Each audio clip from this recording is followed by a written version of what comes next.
By popular demand, Base Wars is back at Slamology 2023, June 10th and the 11th in Indianapolis, Indiana at the Lucas Oil Raceway Park. Come enjoy one of our Burke classes, clamp classes, music classes, or one of our demo classes. Pre-register for Base Wars at slamology.com.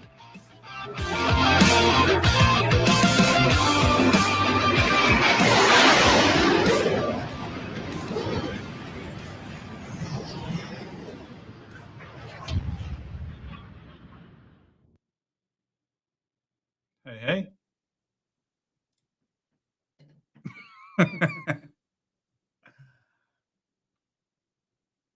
Jimmy left. He's playing with his buttons and he left. I guarantee it. Anyway, how is everybody? Let me find the how is everybody? It's odd. We have no comments. There's one. Hey, Kyle.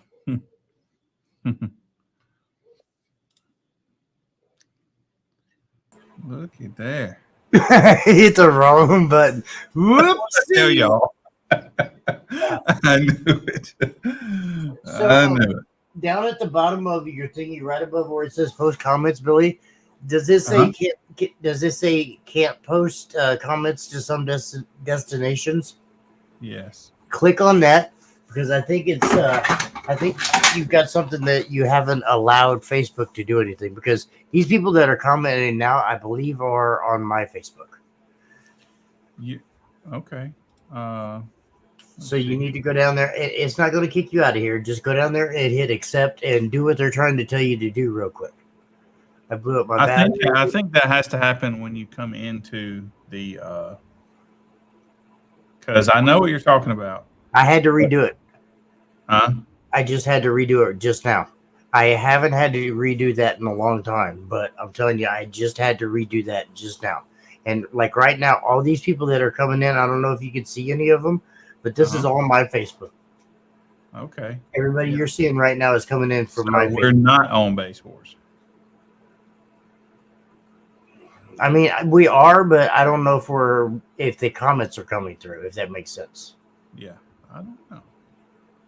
So you think I should leave and come back? No, just click on that thingy down at the bottom, right above. I do, and my name and your name are grayed out. Base Wars page and YouTube is not grayed out. That's weird. I don't know. Let's see. Hey, everybody, can you let me know where you guys are actually on? Are you on my Facebook? Are you on Base Wars? Are you on Billy's Facebook? Are you on YouTube? Where are you guys actually commenting from? Can you let us know, please? Oh, man, we can do this on Twitter. Yeah, and we need to get a Twitter account opened up. We have one. Okay. Base Wars. Brett's commented on Base Wars right now on Facebook, so that's good. Okay. Well, I don't know. There's somebody else on Base Wars. Somebody's on mine. Okay, yeah, so yep, somebody else is on mine. So yeah, I think between mine and Base Wars, everybody's seeing it. But I don't think that anybody's seeing yours, Billy. Yours as your personal page. It's not my personal page. That's another page. Okay. Oh, well, I'm not too worried about it. It is what it is. Everybody's seeing it at least. Yeah. So, what's up, everybody? I'm watching from Jimmy's face. Okay. Yeah. Hey, did you send Travis a link? Oh, shit. No, I sure didn't. Here, let me get on that right now. He's probably sitting there thinking, you're an asshole, Jimmy. I'm sorry, Travis. It's my fault. Billy actually even told me he said you want to. I got busy. Yeah. So you had a good show, huh? Yeah, it was a really, really good show. You know, I was actually I'm not gonna lie and say that I was a little worried about it because Midwest SPL had a show the day before. Mm-hmm. And I was like, yeah, shit. You know, that's going to kind of hurt me a little bit. But you know what? People showed up and showed out. It was amazing. So I'm happy beyond happy. Yeah. That's good. I believe him. Um, Here. Who's up, Speedy? Man, Melissa had one. We had 6 total. Jordan had one. Tony had one. You had one. Uh, man, Man, that's amazing. uh, yeah, before so long, Billy, you're gonna be you're gonna be stuck at your desk. You're never gonna be able to leave that. that's almost the case right now. That's And hard work. I told you what 2 years ago. 2 years ago, what did I tell you? You have to see that. There's Jamie that was there this weekend. Tomorrow, Jamie Brodowski's birthday. Brodowski's birthday. Y'all spelling it. He's always spelling his name wrong. I know he spells his name wrong. I don't know what's up with that. William was there. Everybody was there. It was a great show. I mean, it really was. Right. Yeah. Appreciate that, Kyle. What's up with that van, man? I can't wait to see that van back out with all that Savard in it. Kyle's the gentleman down here that has that full-size van with all the Savard audio. Yellow or inside yellow? I can't remember. Something yellow about it. Nah, it's red. Last time I seen it. Red. Fuck, who knows? We're competitors. We always change shit up. Who knows? I remember I saw it at 712 Boone. That's what I said, Jamie. Your birthday is Tuesday. Sir, sorry. Blew up. The van blew up or the motor blew up, sir? I mean, you got to be a little bit more. I need more details, please. More details. Right.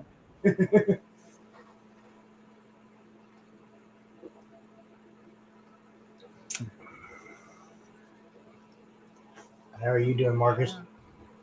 Yeah, you're right, man. It has come. The old school case JY. So, I mean, did that. Man, I'm sorry. I'm sorry to hear that, sir. The old green ones? Battery blew up, causing some damage. Man, I'm sorry to hear that. Sorry to hear that, dude, for sure. Or hopefully it didn't ruin everything. Hopefully maybe it just caught a little bit, but I don't know. Because I got mine, I got pretty damn lucky with mine. My Tahoe, the driver's rear door caught on fire. Out of just some random ass thing caught on fire one day. And it literally, if it wouldn't have been for it being a newer model and it actually had all them plastic shit that everything that keeps the window up and down, and the fire actually caught the plastic shit on the window regulator, it melted and dropped my window. And when it dropped my window, it set my alarm off.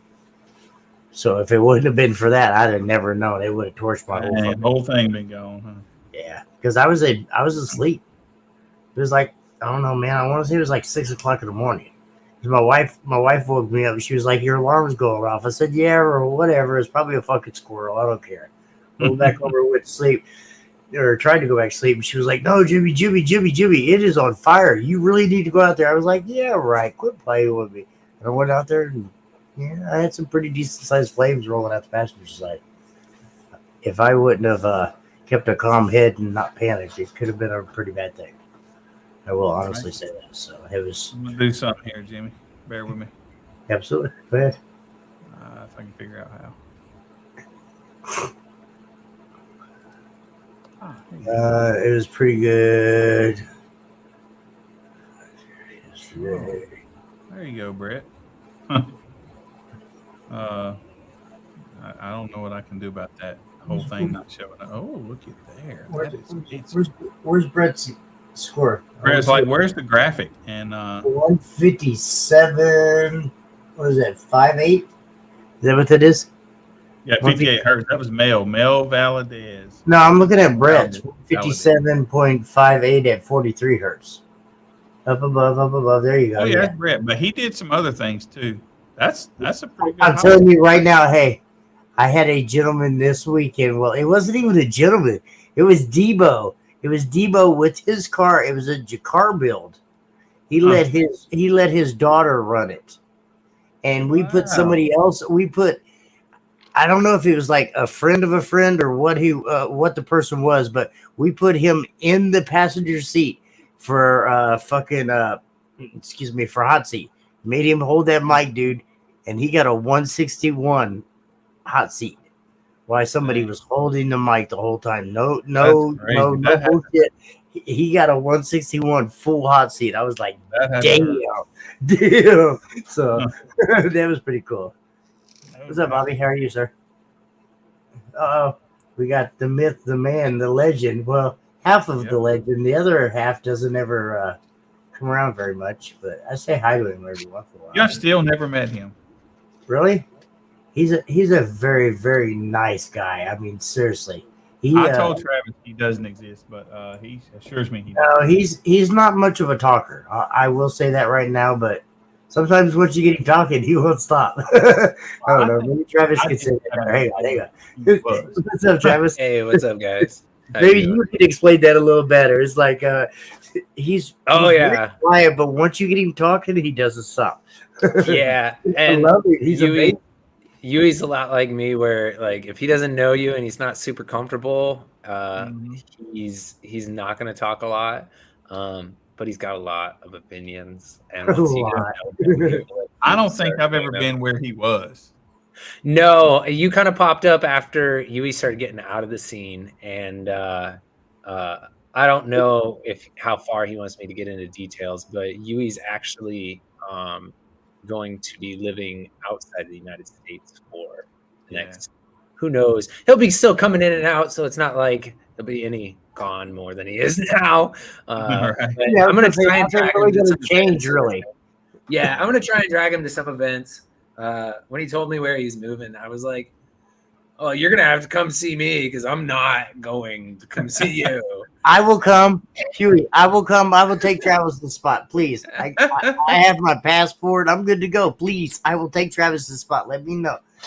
Well, and he's still running the company here in the States for his parents, so he'll still be here, but he doesn't have to be here most of the time. So he's going to go get his travel on and go live life a little bit, and nobody can. I mean, why not? Absolutely. Yeah. It's what everybody wants to do. So nobody can be mad at Yui for going to do it. No, absolutely not. I wish I could do what he's doing. I'll just say that. It's badass. And I hope he has an awesome time with it. Yeah, and I mean, he put a lot of work into it too. He's got, a lot of people don't know, he's got 2 college degrees. He's worked forever. Yeah, he is insanely smart. That's why our partnership works so well, is because we could actually sit there and kind of butt heads with each other and work through problems together. So, definitely still my best friend, and we talk pretty much weekly. We might go a couple weeks without talking, but we still talk pretty often. So, man, I feel like it was 20 years ago when I met him down here at USAC show at Loud and Clear. When you guys down here had the van. Yes, I feel like it was like 20 years ago, man. Oh yeah, and that's back when we did 2 or 3 shows a weekend. Yep. And remember Beer Base Mafia was running the USAC shows up here, and you guys used to come up here. Wow. It honestly, I think it was like 20 years ago. That feels hard to say. It was a solid 4 or 5 years ago. Yeah, whatever, dude. 4 or 5 years ago, my ass. You were still living. 4 or 5 years ago, you were still in Iowa when this happened. You was living, I'm sorry. 4 or 5 years. The company's only 8 years old, though. The company's only 8 years old. So I think that was year 2, year 3. No, was it? I think it was the beginning. We started in 2015. We started in 2015 for JY, and then I started at Twisted late 2020, not 2020, late 2013. So, and then I ran Top Dog from 2009 to 2011. So that was my first company. That's a distribution company for Sundown. I know, Bobby. Thanks. I appreciate that. Sometimes I forget there's an audience and there's like a bunch of people talking about us while we're talking. I was like, oh shit, there's people watching us. Yeah. But Yeah, that's Yui. And so you messaged me saying you guys Mhm. are kind of doing a thing where you're building a hypothetical Yeah. system. Let me And catch you up. yeah, Let me Yeah. catch you up. Okay, I'm gonna shut up So, now. we're using a 250 amp alternator on a 4-cylinder engine. So we were told 250 amps is pretty solid. You know, it'll be for, it'll last a long time. So Yep. that's what alternator we've decided to go with, and that's what a lot of people probably have. It's probably the biggest seller, I would think, right? Mhm.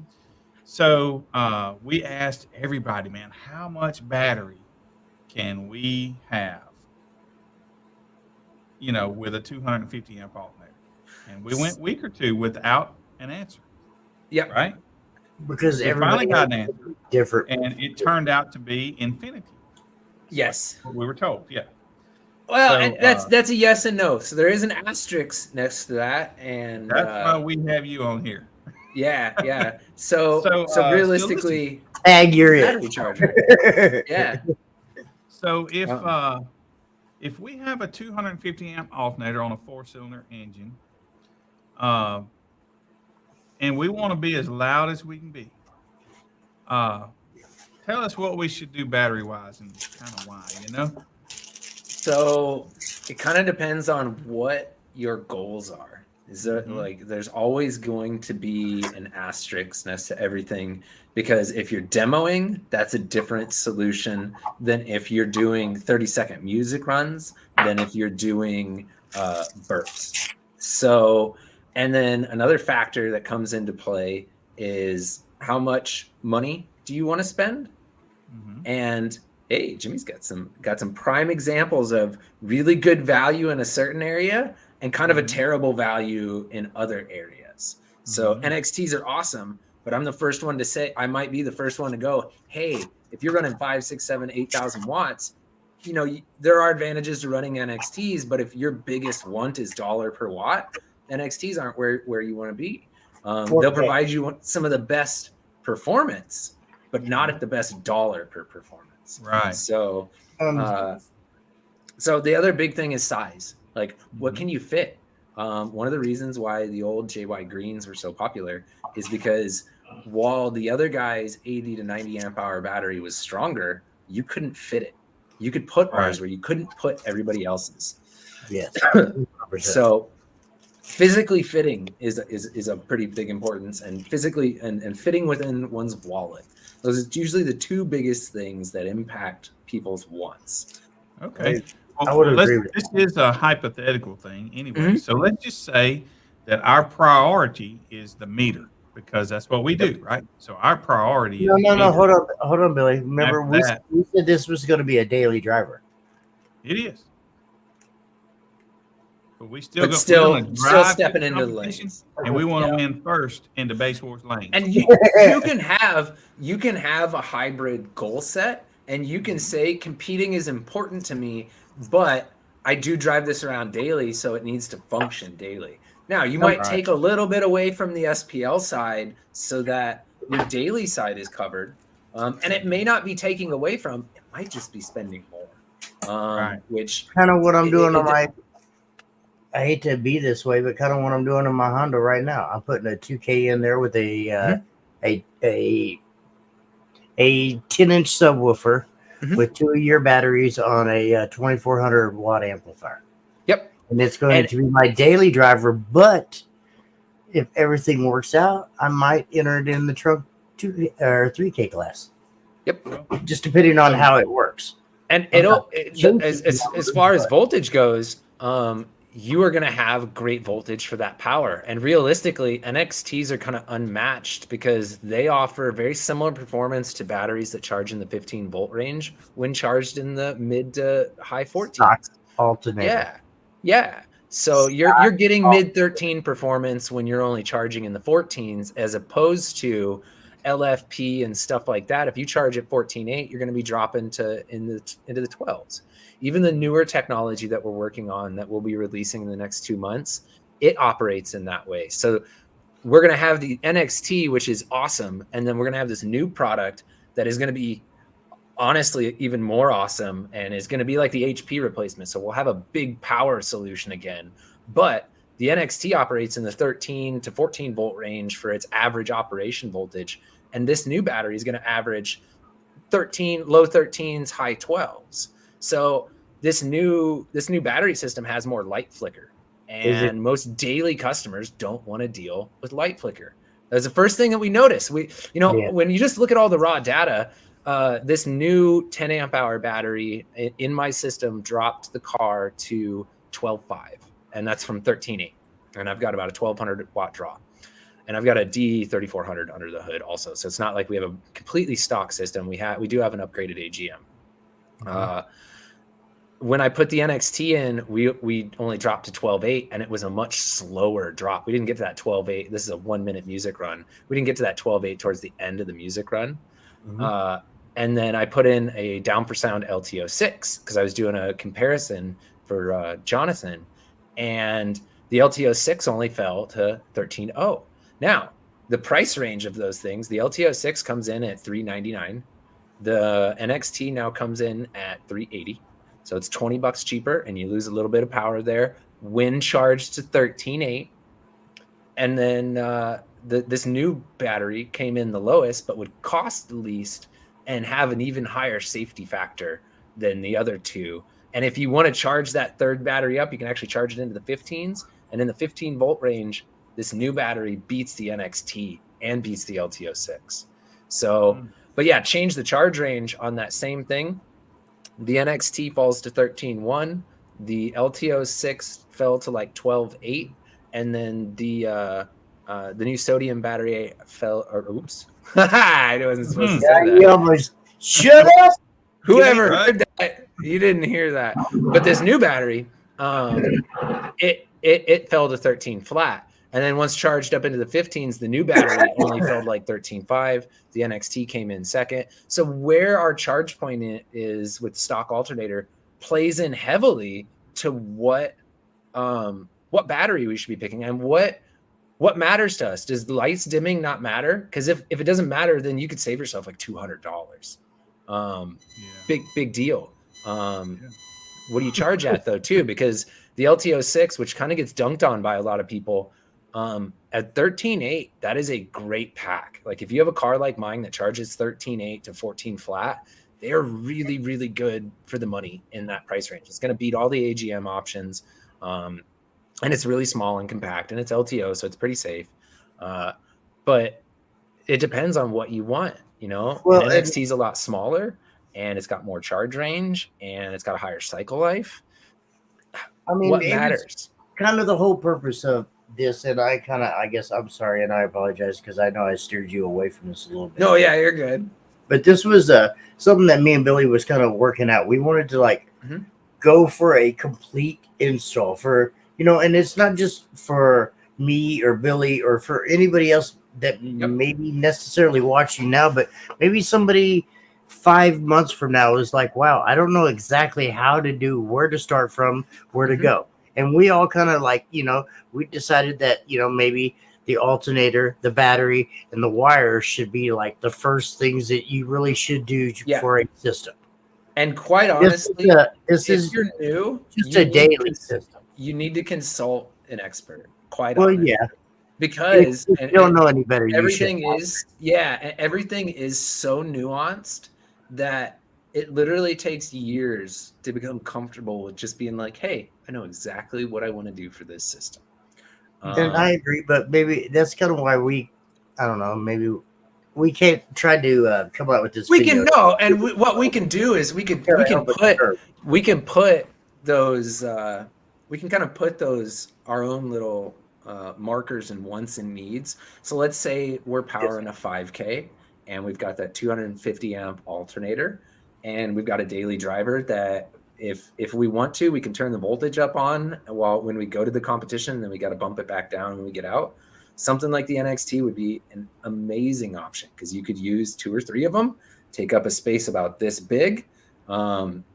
They will charge up into the 15, 16 volt range when you need them to, and then you can drain them back down and daily them in the 14 volt range, so you're not cooking your front battery or whatever. And the run with normal batteries, right? And exactly. On a daily aspect, they'll work with both.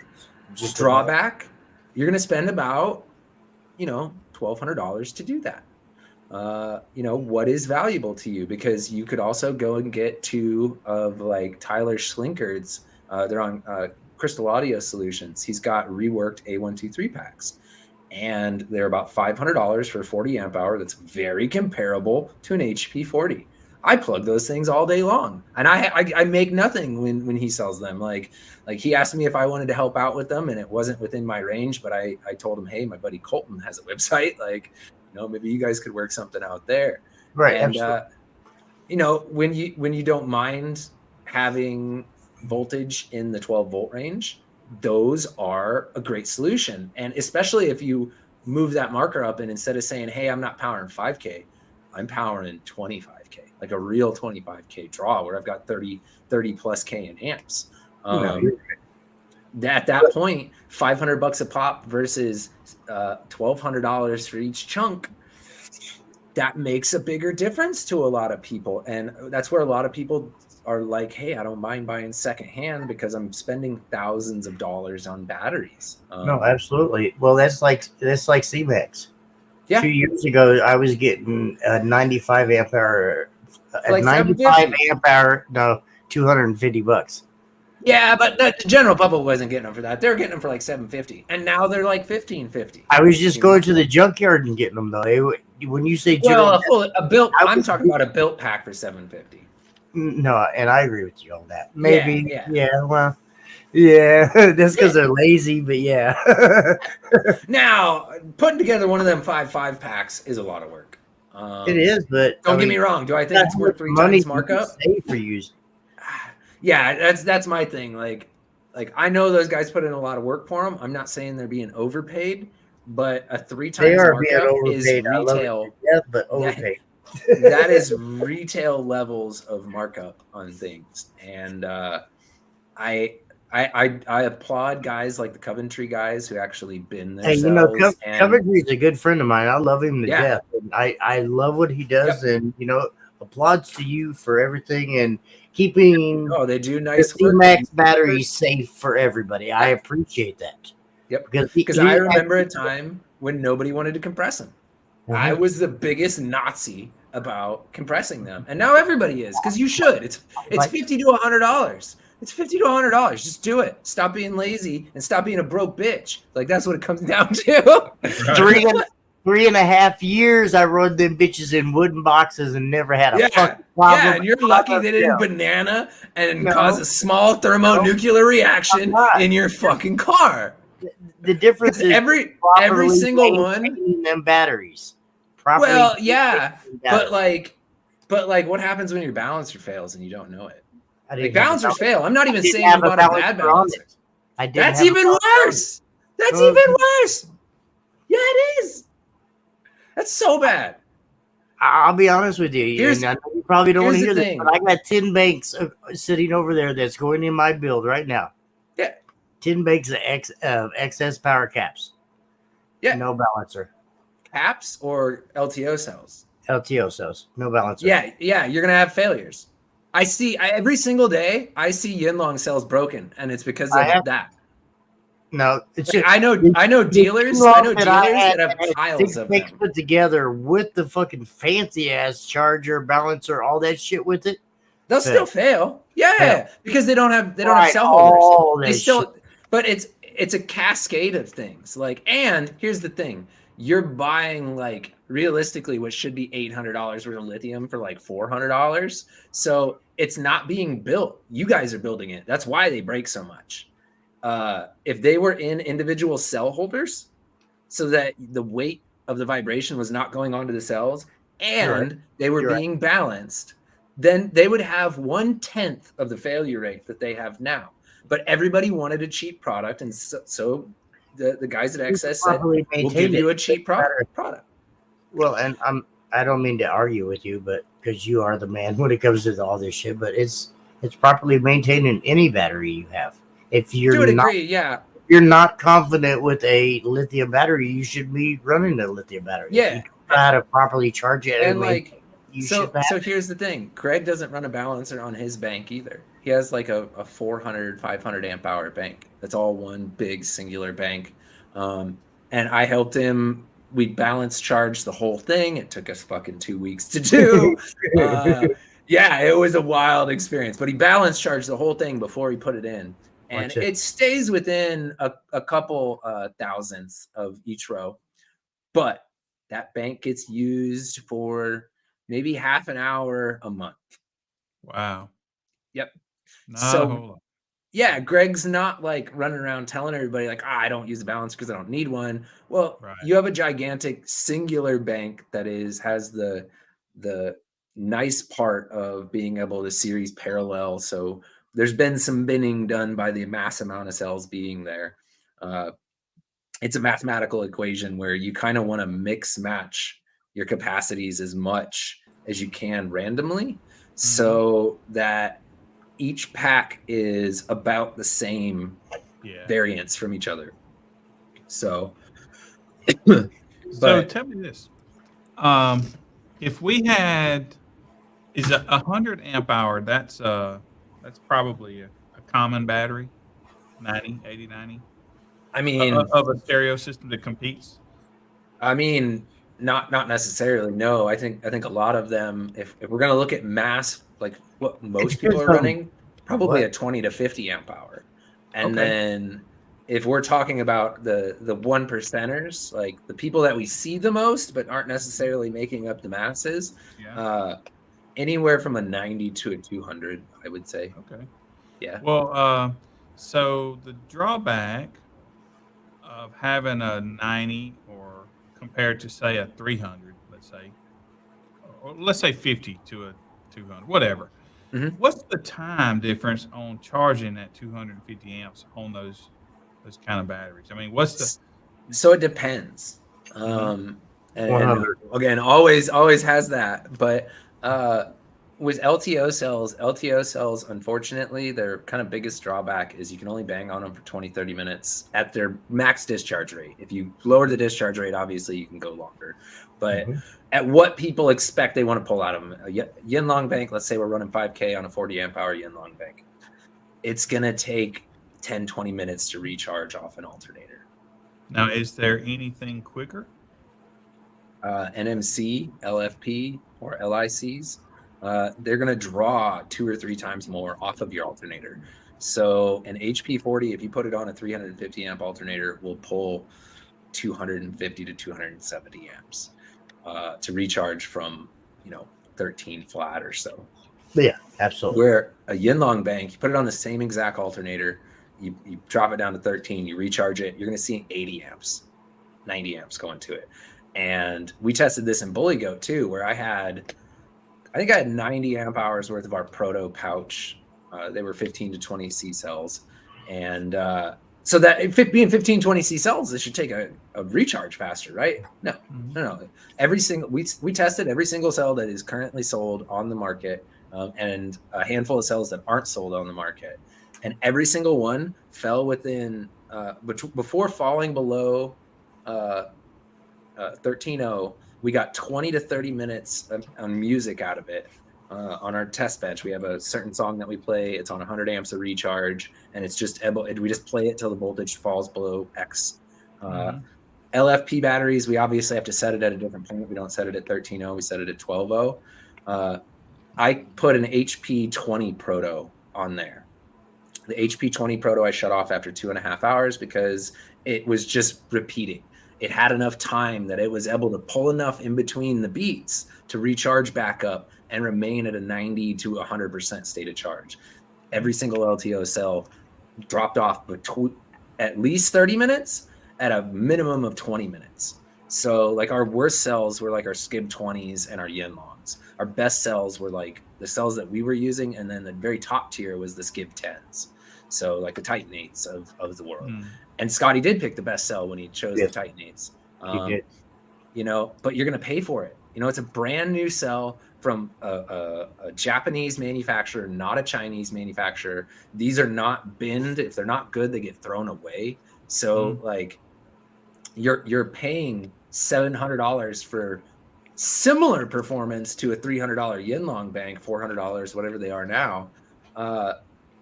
but you're getting it in a much smaller package. It's going to be much more reliable. We don't see Titanate failures like we see Yinlong failures. And it's not because Yinlong sucks that bad. It's because it's a bad implementation that is pushed for them. But it's safe enough that when you have a cell failure, it just gets leaky and it's whatever, and then you got to go buy another $70 cell. Like it's not horrible, but you have to take that into mind. And you can't get mad at XS when one of them starts leaking, because it's not because they didn't do something. It's because you messed it up, not really knowing what you were supposed to do with it. 90% of the time, it's user failure. Sorry.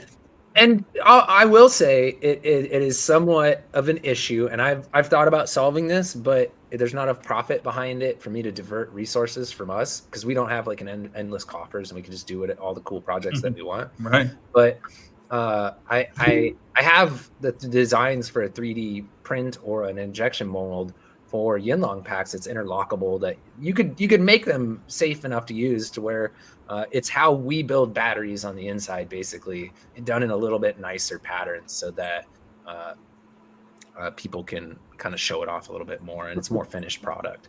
But we scrapped the idea because, like I said, I mean, if I can't make my 20-30 points on it, I can't justify diverting funds away from things that do make margin. So holler at your boy. Look at the picture I just sent you. Holler at your boy. Well, I know you got a bunch that you need. So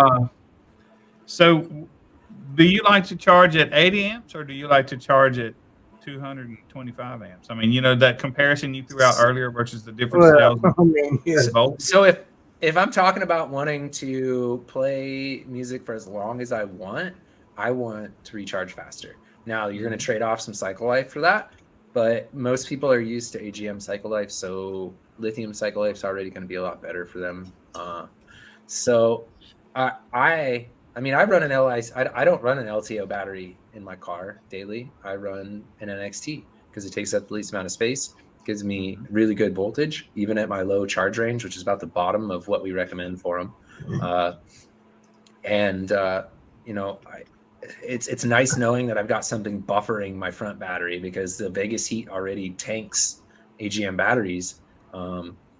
So when I have this, the NXT is doing most of the starting most of the time. So it actually has a benefit of making my car longer instead of degrade faster, which is kind of backwards for car audio. But for me, that's a good value, you know. That's the biggest thing, though, and a lot of people don't understand. You know, once your vehicle gets to that point where the heat is just overtaking everything, there's nothing. I don't care. It doesn't matter what alternator. It doesn't matter what battery. It doesn't matter what anything you have. At some point, it's all going to fail. You know, and everything's going to heat. When it comes to extreme heat, it's going to shut down and it's going to quit charging. The alternator is going to quit. The batteries are going to quit. Your car's going to quit. Your body should quit. Underhood batteries. That is precisely why we don't have underhood batteries, because all batteries generate heat when you use them. So even though a cell may be rated for, let's say, 140, 150 degrees, you have a starting temperature, and then you have a delta from how hot it gets after you start using it. If you're only testing your battery at room temperature and going, hey, it only gets up to 145, we're good. Well, what happens when you start at 120? What if you start at 50 degrees hotter? Is your battery getting to 190 degrees now? Because that's a problem, because you're only rated at 145, and you may start going to thermal runaway in the 200s. So what if you start at 160, 170 on like a really hot Arizona day with a really hot vehicle engine bay? Recipe for disaster real fast, man. Like NXTs are rated well above any lithium battery. They are rated 180 degrees Fahrenheit for operational temperature. That stomps on any lithium products. We still don't recommend. What is the NXT? What is it? It's a lithium ion capacitor. So it is literally a hybrid between a lithium battery and a capacitor. And there's only about 5% of the lithium content that's there. So that's why we get a much lower amp hour than you would expect out of a lithium battery. It's about a third of the power that you would expect out of a lithium battery. But the big advantage is that sustained power is more than a lithium battery.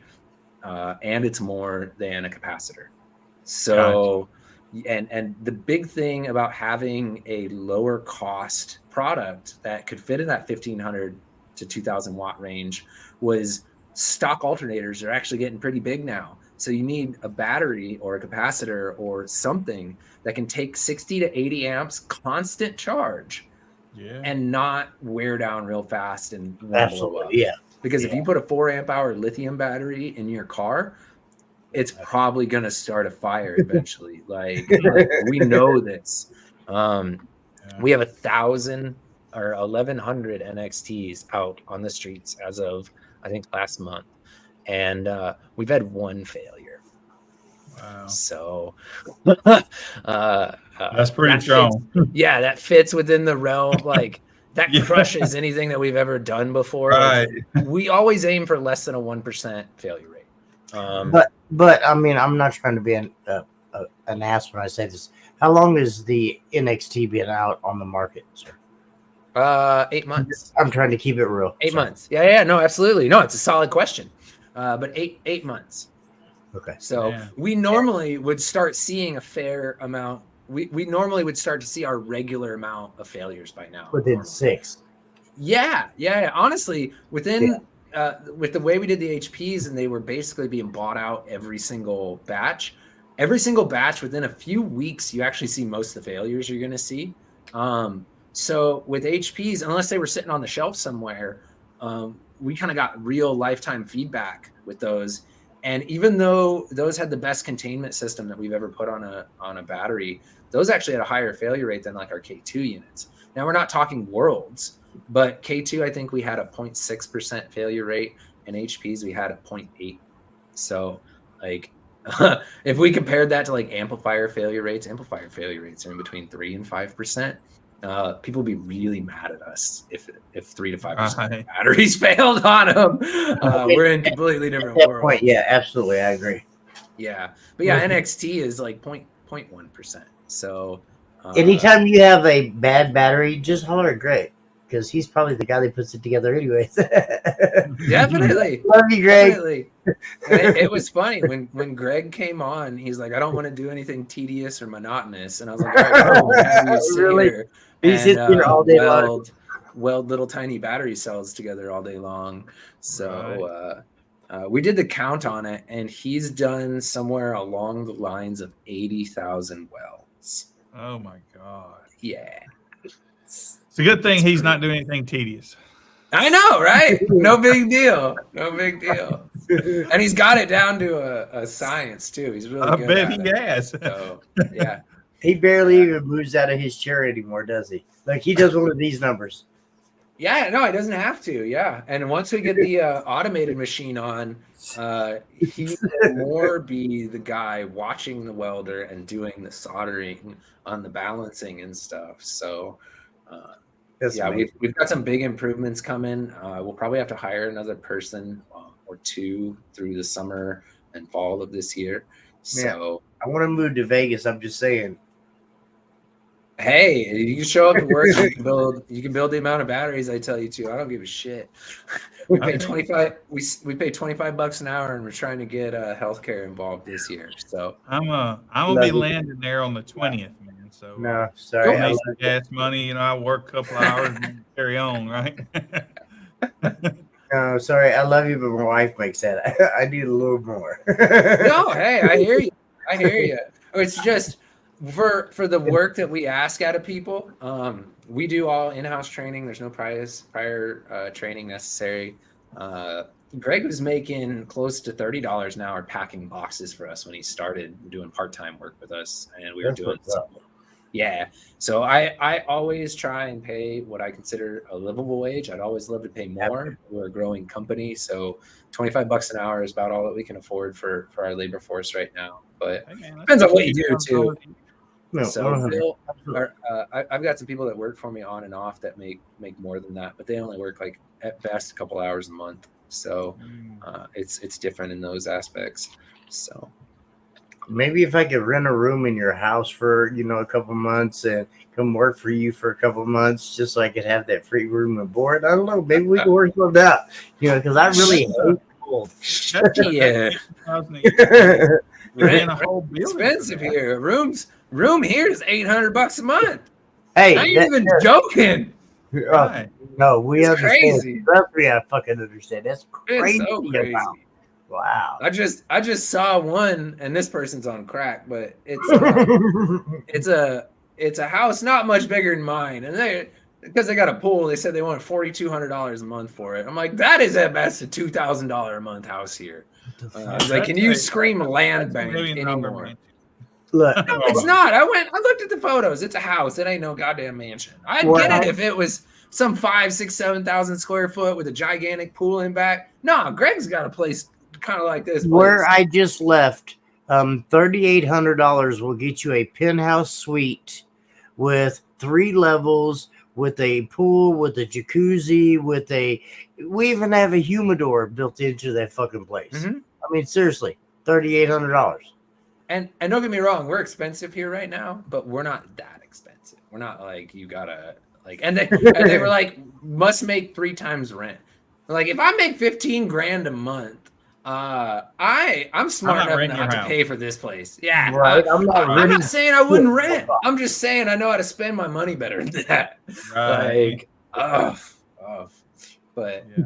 but back to power and stuff. Here's your question, and Sorry. I'll be right back while you answer this one. No. Yeah, I saw that one. And so Shane, Winston Lithium is a pretty decent sell for energy or slightly above energy needs. And what I mean by that is when we talk about batteries, there's 2 main classes that we talk about. There's some subclasses in these, but we have an energy variant and we have a power variant. Power is going to be how many watts can it handle more so than how many amp hours does it provide for the given space. So the HPs actually stand for high power 40s. And the new battery that we'll have coming out is actually going to be a UHP, so an ultra high power, meaning it's even stronger amp hour or even stronger power per size. He may have mentioned that earlier, but we won't say that. Yeah, we won't say what it is again. Yeah, that was a legitimate slip up. I did not mean to do that. That was not like some intended Easter egg for everyone. Yeah, it's coming out in the next couple weeks. Now, though, I mean, yeah. It's done. I mean, you've already let it slip. Yep. You didn't mean to, but it happened. The dealers are being aware of it as this week goes on. So we'll have a post up in the next two weeks about the beta program. So, but that'll be the UHP, and then energy batteries. We would normally call an energy lithium battery in between 1 and 3C discharge and 1 to 2C recharge. So it's a 100 amp hour battery. You can discharge it at 300 amps, recharge it at 100 amps, 1 hour time. Is the Winston battery, and I don't mean to be ignorant when I say this, but is that a used cell when they're getting that, or is that a no? Cell? A lot of the times they're brand new, and that is one of the advantages of Winston. Okay, I was going to say, because a lot of people don't realize, like the C-Max and some of the other cells that they're getting out of the car, what's the other? The Headways. The Headways, yes. There's quite Most a few people buying Headways are buying used Headways and don't know it. Yeah, well, which is unfortunate. Are used as well. There's 90. You can find new stock, but you can't find brand new. Like just because of the nature. Like Ford made a contract with them that they bought all of them and they used all of them. Like there aren't back doors in business deals like that. So, because Ford would sue the living shit out of the company if they did, and they'd never buy from them again. But there's a lot of people out there, and I've heard that term used loosely so many times. Oh, I just got a new C-Max battery. No, you didn't. That battery's probably got every bit of 70 to 200,000 miles on it before you got it. Yep. So, and that goes back to, and I'm sorry, I don't mean to interrupt you, but that goes back to how was that battery maintained before you got it? You have no idea. Was that in one of the Texas floods? Yeah. Was it sitting on someone's shelf for 12 months before you bought it and completely fucking dead? And I think Bobby Mansfield There's- and Luke Hensley had to deal with a lot of those Houston flood batteries. And I think they got burned a couple times trying to go out and buy cells. They'd open up the packs and they'd see these white lines going down the whole pack, and that was where the water line was. And they're ruined at that point. It's happened. I mean, If you have rust on your lithium cells, stop. walk Like, away slow. That containment system should not be rusting. So. Right. Right. That'd be a bad sign. But Winston isn't a bad choice. Like, let's say you wanted to DIY a battery for your boat, like your trolling motor for your boat, or you wanted to DIY a solar bank. They're pretty good for that because you don't have to put any containment on them. Their plastic cases are pretty good, pretty fine for containment. Probably Yeah, they're pretty small for they're higher discharge rate than your average energy cell. So we'd call them what's belovedly called a tweener cell. It's in between a fucking power and an energy cell, but those are around the 5 to 7C discharge range. That's actually what Tesla uses for their NCA batteries. Is a 7C NCA battery. Okay, makes sense. So, but yeah, no, Winston definitely has its place in the market. If you've got a energy application or something a little bit above an energy application, and you need more amp hours for your dollar, then that's a really good choice. Or if you're building up Power Wheels, it wouldn't be a bad idea for a Power Wheels replacement. It's cheap. I don't hate cheap stuff, but it gets put in the right application. I don't want to get away from our conversation on what we're talking about now, but I mean, I've seen this thousands of times, and I still sometimes wonder this myself. Yeah, no. Not only that, like Brett, it would be best if you went and lasered some acrylic. I have nothing to literally hold the cells. To literally hold the cells. Don't just put a little tape in between them. But yeah, because if those, I mean, tape's better than nothing. Like, there's always a range of good, better, best, and hey, at least I didn't stick it up my ass. Like there's always a range of things to do. You always got to worry about people in cylinders, dude. You never know what they're gonna do. I know. But the minimal that you could do is take some Tessa tape and wrap the top and bottom so that the tops and bottoms can't touch. The best thing that you could do is go out, laser some acrylic, and stack them so they're like 1/2 inch thick, so you can lay a little bead of glue, and glue the cells in place. Stop them from moving. Yeah, that makes sense. And that way, you are resting the battery on the case of the cells and not on the studs. Because if you were putting the vibration on those studs, they're prone to failure. And guess what's not covered under warranty? A broken stud. And you won't even see a broken stud most of the time. That's the thing. There's literally tiny ribbons. Yeah, there's literally bitty tiny ribbons of aluminum that go from the jelly roll up to that terminal, and they're laser welded on there. But they're literal tinfoil ribbons. Yes. So you sit there and you shake them and you jerk them and you rough with them. They're gonna break and they're gonna fail, and then your cell's gonna spit its guts out, and you're gonna try and blame somebody for it. But OMG, what's that not yellow? Knowing what you didn't know, What's that yellow stuff that's coming out of my battery that smells like gas? Electrolyte. I don't understand what that is. It's electrolyte. It's and yellow. It's fucked. It's yellow. My hands are yellow. It's yellow all over my stuff, and it smells like rotten eggs. What's going on? It's not so much rotten eggs with those. They were almost funny. They have no smell at all, really. No, it's very minimal, and especially when it's not vaporized, when the cell doesn't actually get a chance to vent, it's really hard to get an LTO cell to vent. It's not impossible. Like, I hate the fact that people are like, "Oh, LTO is the safest." It can't explode. I'm like, there's been recorded incidences of people blowing it up. How would I test a capacitor? So we do our own set of tests. So we actually do throw them on a battery capacity tester. And then we also do thermal cycling. So we see how long we can play something before it crosses over an acceptable threshold. A minimum for us is about 45 minutes. We like to see things try and pass an hour, but we don't actually do it on music. We do it on full drains. So it's the most abuse, and they're full cycles too. So if a battery is able to run from 16.8 to 9, we run it at full tilt from 16.8 to 9. Don't give it a second. We recharge it back up, and we rinse and repeat, and we just keep beating the living shit out of it. And you're not going to be able to do that. Like, your system's going to be shutting down. Your car's going to be throwing a fit. You will not be able to do things the way we do them. But I don't want this test to take like 5 fucking hours, and I got to do it repetitively. I can't just do it to a brand new cell. I have to do it to a batch of cells, and then I have to do it to a batch of aged cells. And then we have to like start at different temperatures. So we're more abusive than the average person will be, because I'm not going to test for 4 or 5 hours, and my customer might play it for 4 or 5 hours. So I need it that much more abusive to it. But the capacity testing comes from your standard amp hour capacity tester, which with the LICs, the NXTs actually, if you throw it on a capacity tester, I derated them a little bit. They're about 4.4 amp hours. I only have them listed at 4, but 2,000 farads shakes out to roughly that amount. If you test a EDLC 6S, which is like your super caps, your IOXs, your Maxwells, stuff like that.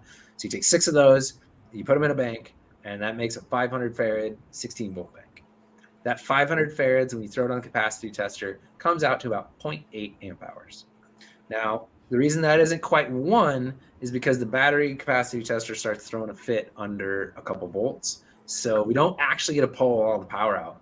But you're not going to pull all the power out either. You're not going to drop it below 10 volts. And there's so much capacity on a standard capacitor from 10 volts to 0 volts, which means nothing to you. It means absolutely nothing to you. You don't have 500 farads. And if you're not charging it up to 16, you got another 20% knocked off the top. So out of a 500 farad EDLC bank, you're actually only using about 125 farads.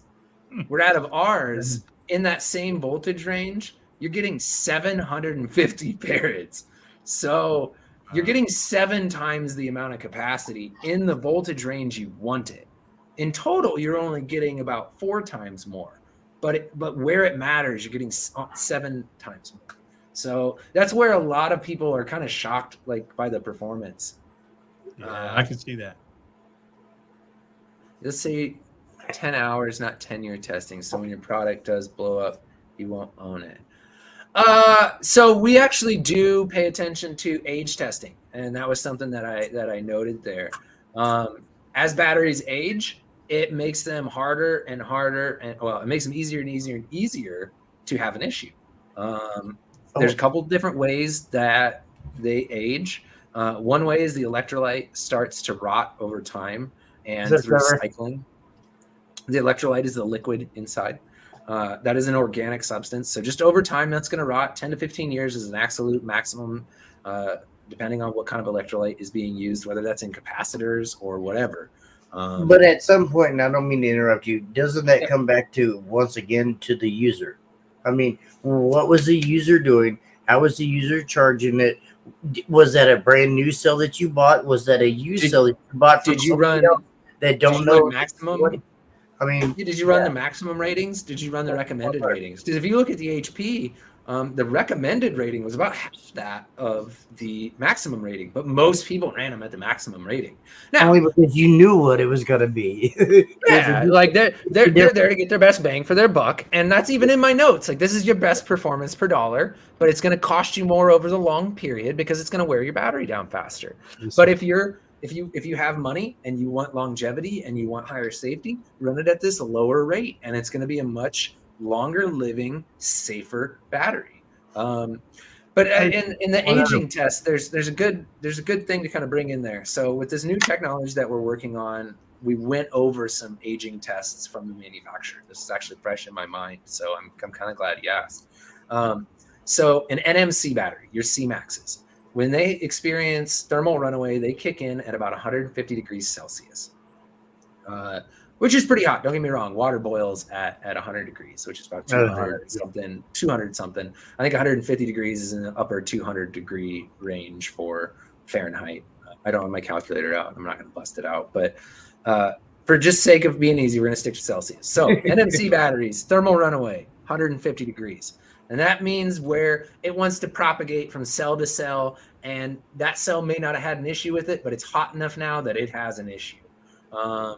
And those batteries will get up to about 700 degrees, anywhere from 500 to 700 degrees Celsius when they go off. Dang. Yes, hot, like melt through aluminum, kind of hot. Yeah. And that's why they're actually banned from non-cargo areas on airplanes, because if they become depressurized, they can go into thermal runaway, and then they can burn through the hull of the aircraft carrier, and then you can just rain little 18650s down upon everybody. Yeah. And it's not a theoretical thing. That actually happened. A pallet of batteries melted through a plane, and that's why you're not allowed to overnight your lithium without a hazmat certification. These are all reactionary policies. So anyways, NMC 150, bad news. LFP was a pretty big improvement. That pushed that up to 175 to 185, depending on what manufacturer you were working with. This new chemistry that we're working with doesn't experience thermal runaway. And LFP also only got to 300 degrees Celsius once it did kick into thermal runaway. So half that of the worst case scenario with NMC. So LFP bumps it up 25, 30 degrees, and you have half the reaction temperature. This new technology, 198. And the way they do this test, they raise the Celsius 1 Celsius per hour. So they let the cell actually soak the heat. So it's not like a surface temperature that they're dealing with there. So the cell is getting really hot for a really long period of time. More than any of us would ever do. Yes. And if your batteries are in a 200 C degree environment, don't fucking call me about warranty. Get the fuck out of here. I don't want to hear shit. My batteries are not blue. Yeah, I was boiling my batteries in water and twice the heat that it takes to boil water. What is wrong with this shit product? Right. Can you even get that hot under the hood? No. This isn't even engine territory. This is like insider engine territory. Right. So this is like coolant system territory. No, not unless your coolant line is spraying directly on your battery. Right. And then you've got other issues. So, but this new technology is about 200 degrees Celsius, 198 C. And so when you age these batteries, that number changes. NMC drops about 20 degrees. LFP drops about 20 degrees. This new technology drops about 20 degrees. So this new technology, when it's at 4,000 cycles, so you've beaten the piss out of this. I mean, if you're doing a cycle a day, that's over 10 years. We're talking a lot of time here. And LFP is about 2,000 cycles. NMC is anywhere from that 2,000 to 3,000 cycle range also. So it's about twice that. The NXT is 20 to 50,000 cycles. It more so has a rating, an hour rating, a longevity hour rating. So, and it goes hand in hand with the temperature. So the cooler you keep it, the more hours you're going to get out of it. But at 180 degrees Fahrenheit, it is rated for 2,000 hours of service, which if you listen to your stereo for an hour a day, we're talking, like 7 years, 8 years. We're talking a long time. Yeah. So, I mean, realistically, and that's beating the living piss out of it, which, we're not, most of our customers, they touch them and they're like, it's not even lukewarm. So most of our customers are probably going to see 4,000 hours. And actually, they're probably going to start to run into issues more so when the electrolyte starts to rot anywhere from 10 to 15 years down the road. Like the organic parts of the battery will probably start rotting before it cycles itself out. And it's not a battery. I have That's the way it's designed to. But and just like a normal capacitor. Designed to do. How many of us were buying Black Maxwells? The Black Maxwells were from the fucking early 2000s, dude. Yes, I had some of them. Yes, the 2.5s. Yes. And we were using them 15 years after they were made. Now, don't get me wrong. They weren't as good as brand new ones. Like, you started to see the performance degrade.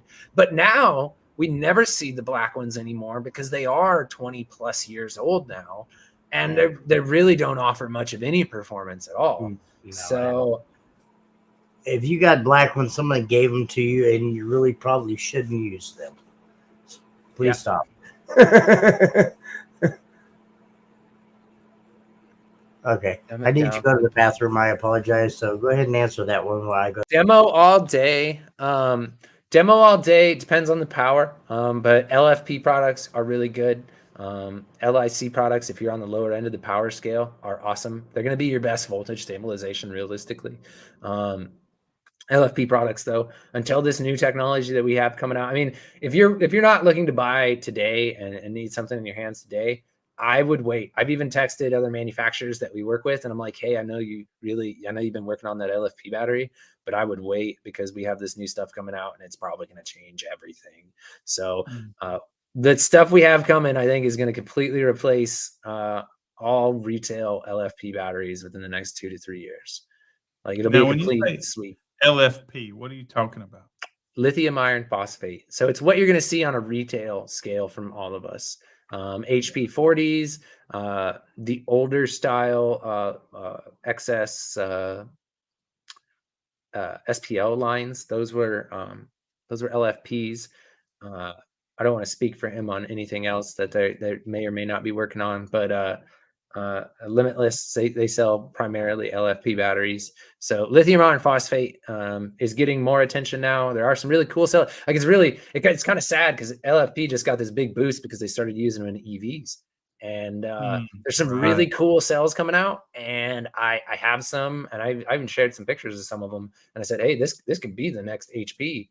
And like an HP 45 would be about this big. It's really cool. But this new stuff like beats it in power, beats it in safety, beats it in longevity, beats it in temperature range, beats it every way. You give up a little bit of space, and I mean a little bit, like 10%ish of the space. Yeah. So this new stuff, it's going to hit a lot of marks that a lot of people have wanted.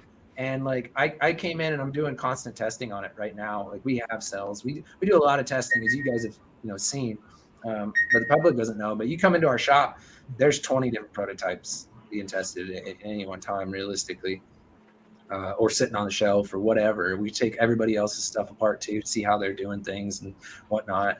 But I had left the new pack. It's only a little 2.6 amp hour pack that I'm testing. It's about yay big. But I use a small pack so I could beat the crap out of it faster. And I have dropped this thing to near 0 volts a handful of times. And I throw it on my 10 amp charger, so a 4C recharge. And I charge it from 0 volts back up into the 15 volt range and just let the balancer figure it out. It doesn't care. Yeah. And it doesn't lose any capacity either, because this new technology can be cycled down to 0 volts and not have dendrite growth. With dendrite growth is basically there's a copper part of the battery and there's an aluminum part of the battery. And when you start to discharge past our recommended voltage with lithium batteries, you start to pull copper towards the aluminum. It'll start, instead of pulling lithium ions, start to pull copper ions, and it'll grow a little copper leg from the positive to negative. No. And once that growth starts, just using the battery continues to grow that. So when people ask, it's like, hey, I dropped my battery below 8 volts. Can I recover it? I'm like, probably, but I mean, you definitely just shorten the lifespan of your battery. If not, put a death note on it, realistically. Yeah. So Kyle, I just want to say this, Kyle. I'm sorry that you're having so many issues and so many problems. Tonight is not the issue. If you have personal problems or you would like to talk to Travis, please just message him. I guarantee it might take him a year to answer that message, but he'll get back to you. I promise. I didn't even see somebody. It's not just you. Trust me. He doesn't answer anybody's messages. Travis, on his page, on the regular page, go to his business page. You'll get an answer there because it won't be Travis. Love you. Sorry, but love you. Sometimes it's me. I'm not really sure what issues he's had, though. I don't know. Sounds like he had an issue, but like, well, I guess he had a fire in his vehicle, and there's been a lot of lingering issues, and I don't want to get into. Why have I never been in? Why had nobody tell me before a live stream? We haven't made Paste 80s for 4 years. I think he's not been informed of this. Like, hit me a message, man. Nah, like, Seriously, get a hold of me. We'll take care of you. Like, even if we're not at fault, like even if you fucked up the battery, sit there, talk to me, let me know exactly what happened, and I'll still try and help you out in some way, shape, or form, man. Like, I promise you, Kyle. You talk to him off of line, and he'll take care of you. Yeah, I never like seeing anybody unhappy. Like that's kind of one of my big things. Like sometimes not everybody's able to be made happy, but I mean, like definitely let's talk about whatever happened and figure out if it's something that's preventable or something that happened on our end, and we'll still do something for you. We'll take care of you, man. If nothing else, he needs to know the data of why, when, where, and how. And I'm like trying to call you out on it, and I'm sorry for doing this, but no, he needs that. No, not you. I meant him. He needs that Travis needs that information to help him in the long run, or for the next stage, or just anything. Not everything's a win-win, and he needs the bad. Oops, I fucked up, or oops, yourself fucked up. I mean, he needs both. You have 144 amp hour C-Max on a Power Wheels? Hell yeah, that's what's up. I don't think you need anything. That bitch is burning out, just running down the road like, yeah, man. You got enough power there. You good? I mean, standalone battery for us. We don't have one right now. That will be coming back.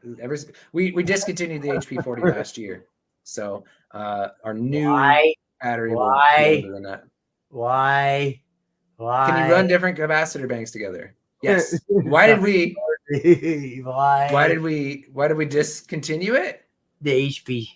Dan was so mad at me, but like when we launched it, he asked me, he's like, how long are you guys going to carry this? I was like, I don't know, 2-3 years probably, until the new technology that is on the horizon kicks on.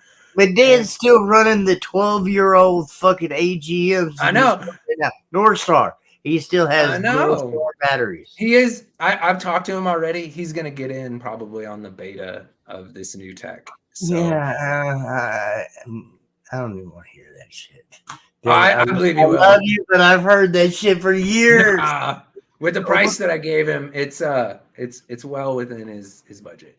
It's well within. So Travis, I know there's always ifs and all that stuff, but if we were to pick a battery to compete with, because that's what we do, we compete, and we want that meter, right? Absolutely. What type battery do you think is best for 5 second? Let's get it burps. So I'm going to assume that this person has modified their vehicle in some way to be able to charge in the 15s if competing is serious to them and they're not going to overdo it on their power to try and maintain 14. Yeah. So the XS Titanate, the S6 Power, very specifically the Power S6 is one of the best dollar per watt per sizes that you can get. Our NXT is right there with it too. Like our NXT, when you run it on the same amount of power that we tell you to run it on, you're actually going to have about a volt improvement over the Titanate. You will spend more to get that volt more though. So, but they're both very expensive. Volt though. Yeah. That could be the difference in winning and not winning. So, and then if you're going to put it together yourself, a C-Max battery isn't a terrible idea. You have to accept the possibilities though. Otherwise, building yourself like a Shenquan 6 amp hour LTO bank is your kind of safety in between best dollar per value, but I'm not like worried about my car burning down. Yeah. Say we're going to purchase. We're not going to build. We're going to purchase. Yeah, I would either buy NXTs or I would buy Titans myself if I was running. And I guess they have a lower internal resistance to give up that power fast. Is that? Yeah, the Toshiba cells are very low resistance, and the way that they've been put together by XS is very well put together. They are doing. Yeah, they're doing a very good job of welding the internals. They've done a very good job of tooling up the internals to fit together and work together in production. Because that's one of the things. Like we have to be able to produce this battery in a reasonable amount of time, not just like make the best battery period at the end. Like we build an NXTs in about 15 minutes of hands-on time.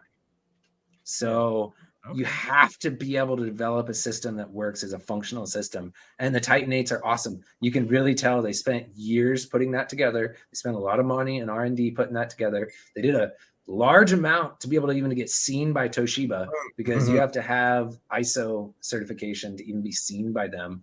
Scotty's the Scotty, man, though. I mean, yeah, let's be Scotty clear. owning man. Ioxis is why XS can have the Titans, because Uh-huh. XS in and of itself probably wouldn't have been able to do that. But Gotcha. it all works out to a very beautiful made product for them. And I will toot my own horn here. We have better margins for all dealers. So, Right. competitively, like I can pretty easily push you to buy my battery over, or my capacitor over their battery. And that's the NXT right there. Yes. Yeah. So Now compare those to the Titan 8 to the NXT, or if you needed to put, say, 3 or 4 NXTs beside one another. No, and you would compare size to size. I'd say at least 3, but that's my guess. Yeah, so realistically, I would put about 4 to 5 NXTs, and they're going to be about the same size. But like I said, running at this voltage range, the Titan 8 at around 400 amps is going to be around 13.0. It'll be slower than Yanlongs or anything else, but it's gonna get to 13.0 real fast. And it has a max charge, I believe, of 16.2. Where the NXTs, if you want to take them up to 16.8, if available to, you take them all the way up to 16.8 and get even better performance out of them, but only charged to about 15.8. You're going to see about a volt improvement over, say, you're going to be holding 13.8 to 14.2 when charging that high. So, Volt is you will really pay a more. lot. That's a voltage is a big deal. But Man. when you say that, when you say a voltage higher, are you talking a voltage higher for like 2 minutes, 3 minutes, for 12 minutes? I mean, what's the 30 seconds is what our 30 seconds is the now the NXT will do a little bit better. We actually did about 45-second tests with that. Yes, It's 13.0 rating from 14.8, because that was a really important one for me. I wanted to see how long it did. So since it beat the rating, I went ahead and gave it a new rating that was just like, hey, look how much better we are. Right. But this So it seems very like standard test is 30 seconds. So it sounds like these have a little guts, right where you want them. They were capacitors, not batteries, though, right? So I think he's thinking more of it wasn't XS, it was Batcap. He's thinking of Batcap. Batcap. Wow. So I cannot deny or confirm, and I'm not saying that like cheekily, because I've had my hands on these batteries, but I never torn them apart, and nobody ever told me what was exactly inside of them. And I'm not even going to say who owned them. But a buddy of mine, who's a multinational world champion, had some of these special bat caps from like the late 2010 range, I think they were.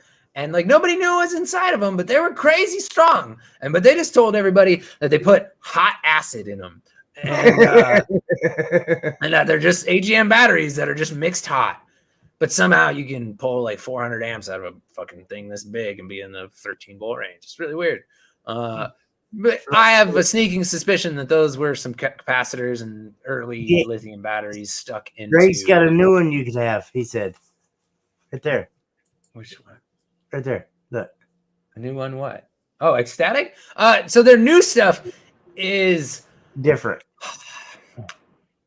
I'm gonna kind of go out of my norm recently and kind of not trash on, but I'm not impressed. I know where they buy those newer cells from.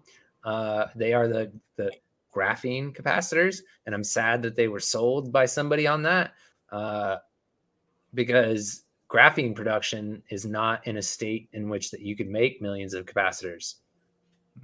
Oh, one of the old ones. Yeah, if you have that old one, yeah, I could always pop it open and check it out. I wouldn't really want to drag them through the dirt or anything, because here's the problem with opening that one of those up.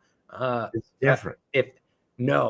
Lithium, those kind of batteries were banned from certain kind of competitions. So if it does turn out to be those, the competitors never knew. They honestly never knew what was inside of it. When they showed one to me, I was like, You're lucky you're my buddy, 'cause, I should call this shit out. But yeah, no, they definitely try and innovate, and the new ones are. It's not that they don't have graphene in them, but it's not like production level graphene. It's like, hey, we barely were able to get this thing that we could call graphene, and we sprinkle it in here, and now this is a graphene capacitor. They suck. They're nowhere near as good as like EDLCs or LICs. They're nowhere near the development. Graphene production.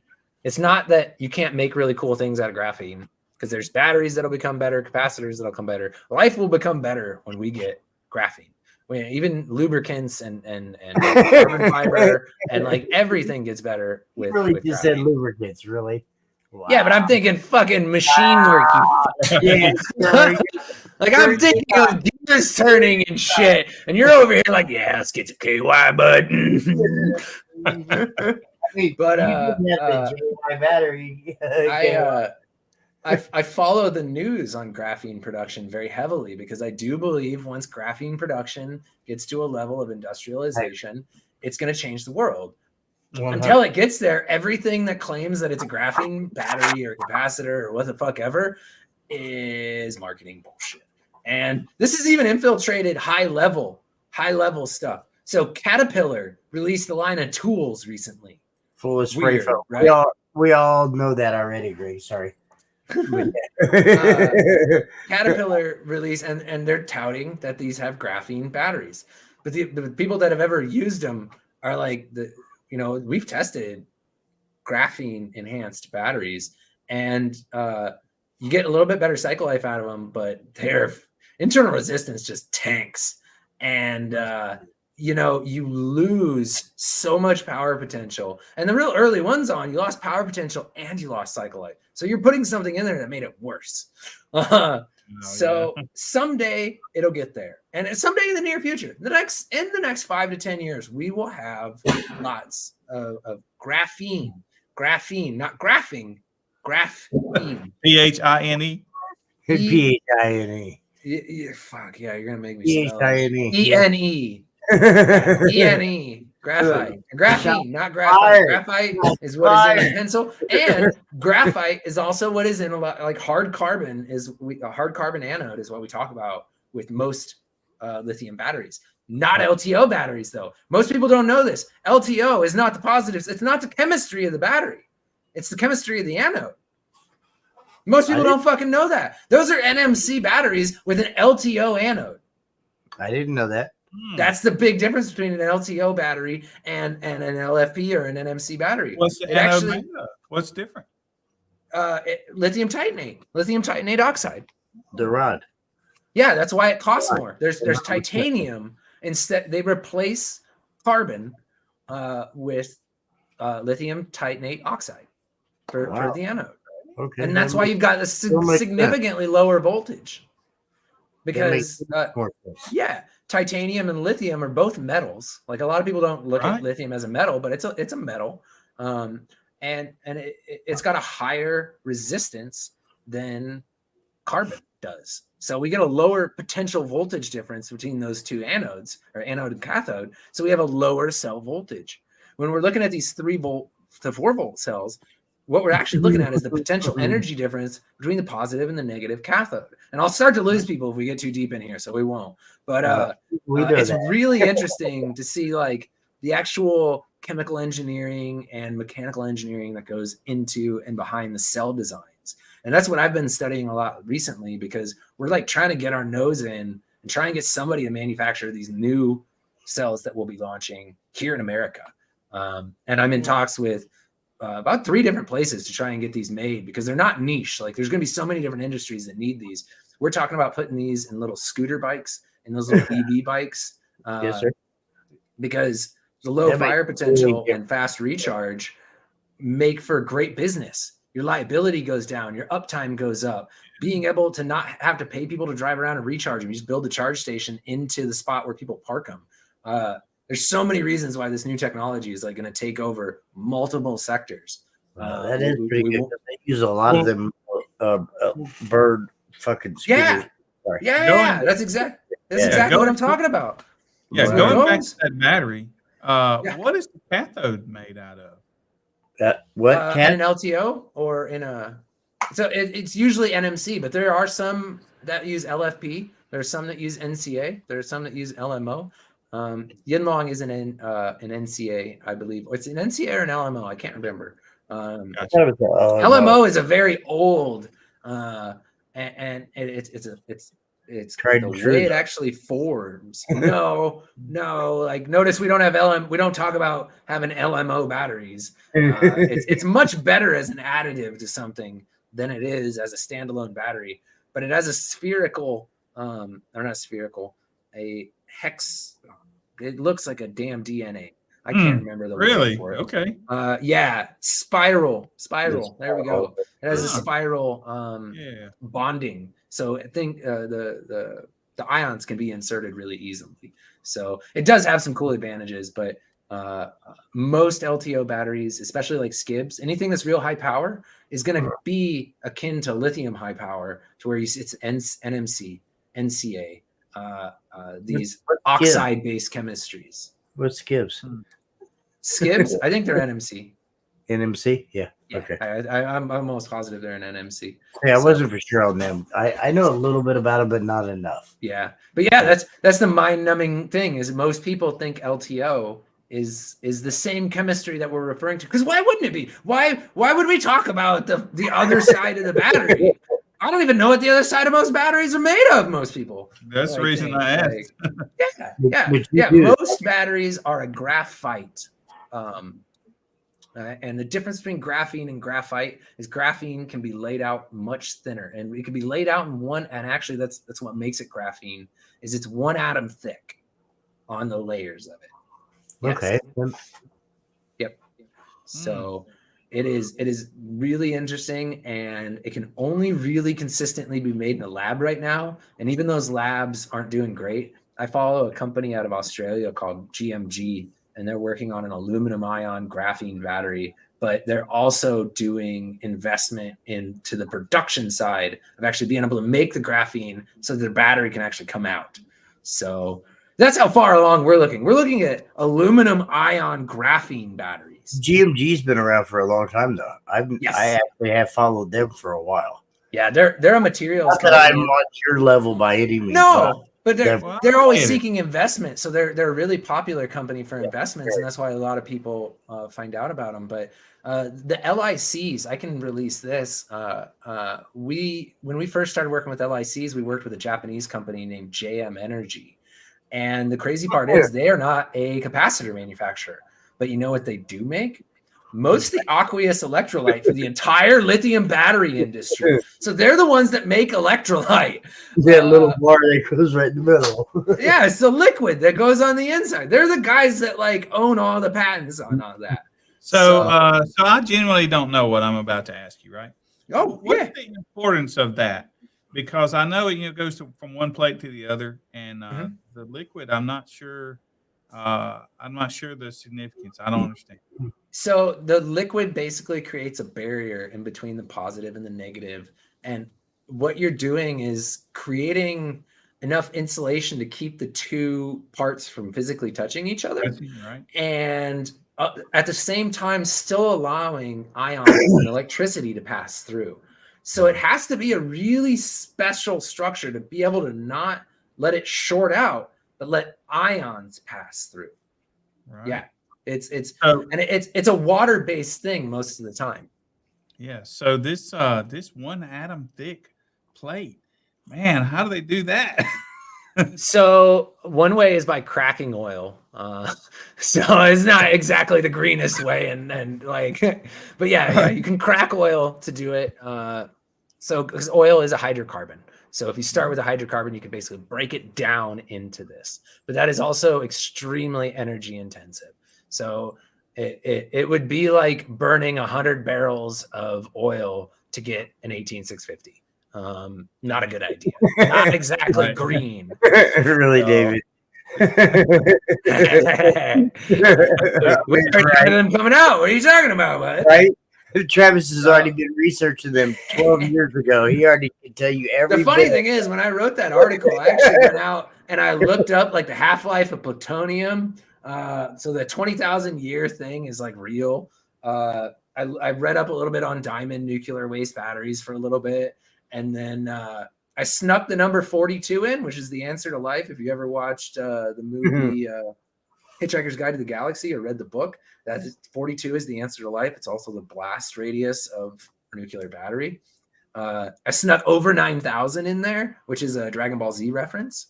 So like, and obviously there was a big boner right on the middle of it also, which some people missed like somehow. But yeah, there was a lot of Easter eggs. But I had no other idea of anything. Yeah, no, a lot of people. I took some pokes at our competitors with the shake thing too. And it was just a fun jest. Like, yeah, no, like they are. Somebody came out with a battery where it's got a BMS, and if you shake it, it'll wake it up. Which there's some usefulness to that, but we're not gonna get. We're not. It's not 4-car audio. We'll just say this: it's not 4-car audio. So yeah, no. Yeah. But I just wanted to poke a little at them, and in good faith, though, you know, like their battery's not going to blow up if you shake it. I don't know, maybe. Right. But a little Adam might for that. him. So, but yeah, battery technology is really, really, really cool. The new technology that we're working with, they're actually working with a full metal version of it also, and they're working with a capacitor version of it. So we may have a blank ion capacitor coming in shortly after we've released our lithium ion capacitor. We should see those next year. I don't even... And I'm just going to ask this question. Mm-hmm. You know, I know partially, I guess, some of the answer. What is the biggest difference between running a battery versus a capacitor? Generally, and storage. I mean, the amount of storage. Break this down in layman's terms. Yeah. The amount of storage, rechargeability, and dischargeability. So I can pulse a supercapacitor bank at 500 amps. I can burp that for 3-5 seconds and pull 500 amps and drop to 12 volts for $300-$400 and get it out of a package about this big. My LICs will not match that, and a comparable battery of the cost will not match that. Period. The end. But now, you only got 25 seconds. yeah. So a battery is going to store a lot more power, but you're going to draw it slower. And LIC falls in between the two of those. So, and that's not saying you can't use caps for music, but if you have a sustained duration, your voltage may dip a little bit farther than you want it to. Whereas battery, you're going to dip down instead real quick instead of slowly. So you're going to experience light drain. You're going to see 12s or 11s or whatever, and that may bother you. That's where the in-between kind of Goldilocks zone of the LIC fits in. So you say the best of both worlds, and sorry for being like this, but caps and batteries mixed together is like caps on top of batteries. Yeah, and actually, I just told Pippin to grab some caps to throw in with his HP40s. Yeah. Like I love mixing caps with lithium batteries because you're basically doing what's called load shaving, and you're shaving off some of the time that the battery is taking the impact of that full force. Because eventually the capacitor is going to fall there, but some of the brunt is coming from the capacitor, which takes load off of the battery. So it's almost never a bad thing. So it was like would make your batteries last longer too. Yeah. No, and that's a big sell point of the NXT, especially if like we get a lot of guys that want to run them in bikes, and they're like, is it good on a bike? I'm like, well, you're not going to get the power performance you would in a car, but you won't have to replace your stock AGM every year because your NXT is going to do most of the starting. Your stock battery would probably last you 2-3 years now. So there's about $150 to $250 value in just what it's saving you down the road. Besides the fact that you've added a system in, and now that's going to beat the shit out of your battery even more. But yeah, the kind of nice thing with throwing an NXT on like a bike, even in a low charge situation. What's too low a voltage for the different chemistries? So What can we? on no, I got this. This is easy. LTO, you're looking at on a 6S pack 9 volts, on a 5S pack 7.5 volts. On NMC, you're typically going to be 10 volts is too low. On an LFP, you're going to range from 8 to 10 volts, whether you're looking at recommended or maximum, and also the kind of battery, like your old K2 cells, you drop to 8. The HPs didn't like being dropped below 10. So cell dependent there, but 2 to 2.5 volts is pretty safe.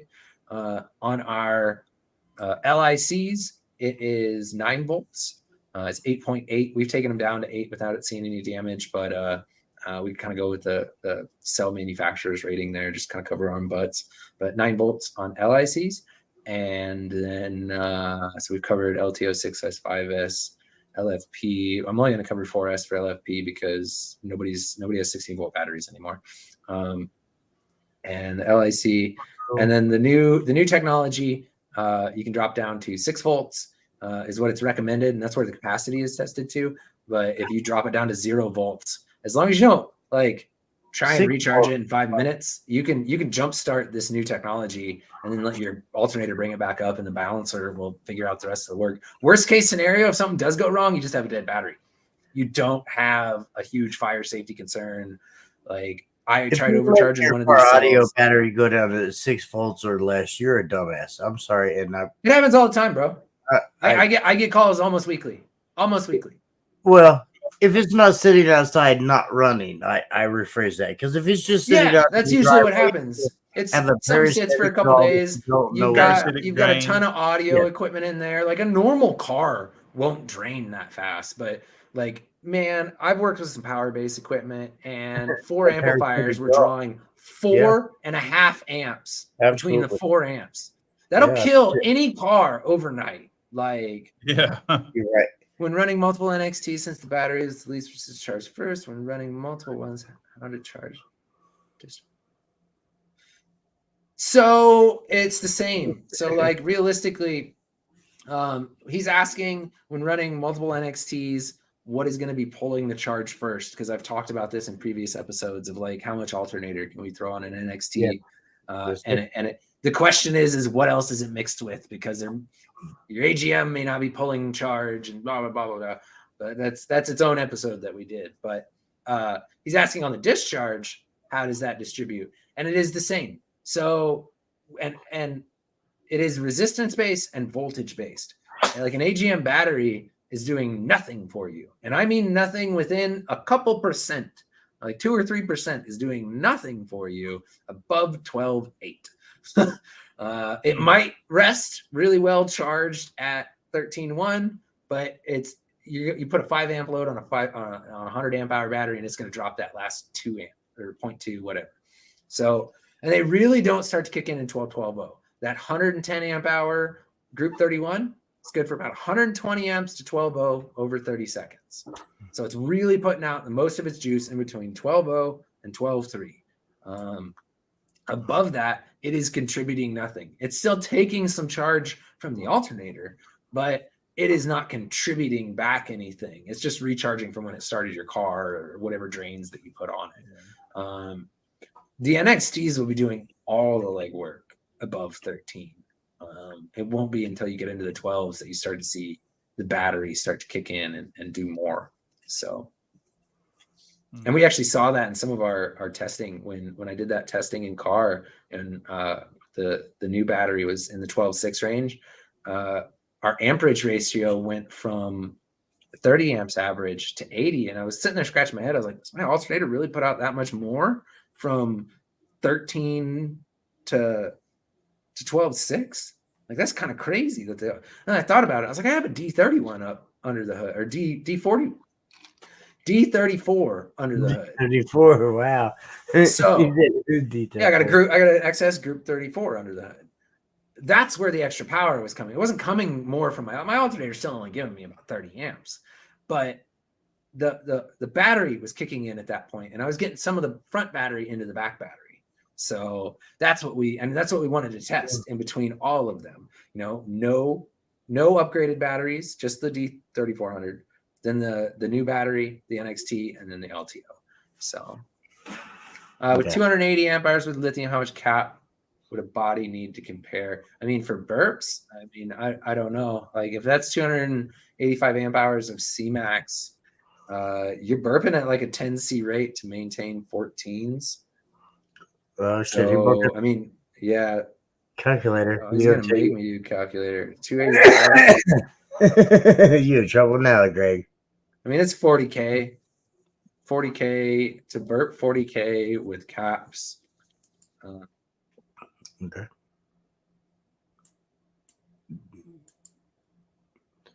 Also, what is it? I would want like 6 banks of caps to burp. So I mean, that's where caps would beat CMAX.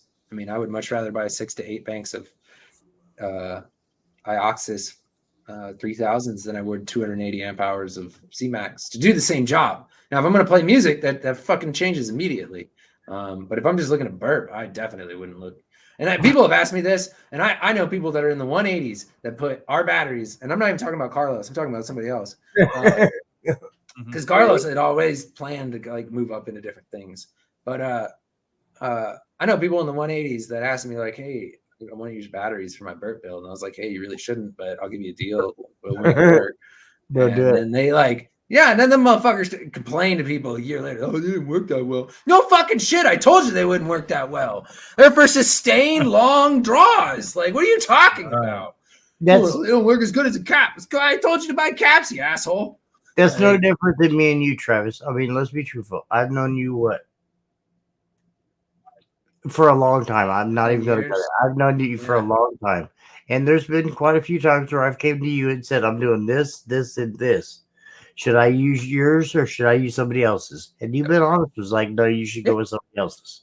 Yeah, like we're not looking to make every single sale because that's going to make everybody hate me if I'm out there lying to everybody.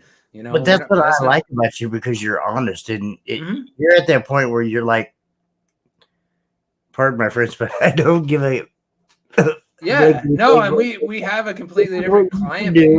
This is and that's so much better. Like, seriously, the idea of us like making a little bit of extra money on the side. Like I think 120 dealers or over the United States, and then Down for Sound is an equally sized portion. So we have a pretty wide dealer base to like not just be that way. You know what I mean? It makes it easy to be forward. So, JP sells your batteries? Yeah, well, he did. We're working on some other stuff. The NXTs were taken down today, but yeah, he'll have some cool stuff launching soon. That's all I'm going to say. So Travis, how does calculate how much battery you need? So what I just did, I play with C ratings. So first I dictate what I'm going to do with that 20,000 watts. And then I'm going to look at what voltage do I want to maintain. And then I have to use experience because this data isn't out there. But I know what CMAX is going to do at 5C. I know what CMAX is going to do at 10C. I know what CMAX is going to do at 20C. I know what HPs are going to do at 10C. So if I say on HPs, I want to maintain 12.8 plus, I'm going to limit my usage of the battery to about 200 amps, which is about 5C. I'm going to half the rating realistically. With LICs, I've got the one in the car, and I drop about 1 volt from my charge point, and I'm really happy with that. I don't notice the drop. I don't see it in my lights, and that was how big of a difference it was when I swapped my daily unit, my daily NXT, out for the new prototype. At first, I was super disappointed because I just looked up and my lights were just holy fucking shit! That's how good that NXT was doing. Like, blew me away because I've had it in there for 6+ months. But then I looked at the numbers and I'm like, hey, you need to change your perspective because most of our customers don't charge at 13.8, and this battery really picks up in the 14 volt range. So our car is the worst case situation for it. But it's still valuable there. Like it still has a good dollar per watt value compared to things $100, $150 more than it. So But yeah, at first I set the voltage range that I target, and I usually target fairly low unless I'm in a really competitive situation. Then I'll set it a little bit higher. But 12 volt is more than healthy for all of these car electronics. We got to stop acting like 12 volts isn't a good enough standard. Like before lithium, our goal was to keep things over 10. Legit. Like everybody was like, keep it over 10 so it just stays on. We're just trying to keep things on at this point. You know how many times I've demoed for like probably 2 hours at 9.3 volts? I was like, oh my God, is this amp going to fry today or is he going to fry tomorrow? Is it like, yeah. But Now, I kept this shit going.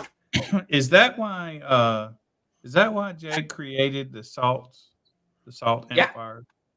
It was because 18 volts was for competition only, obviously. It's going to stop.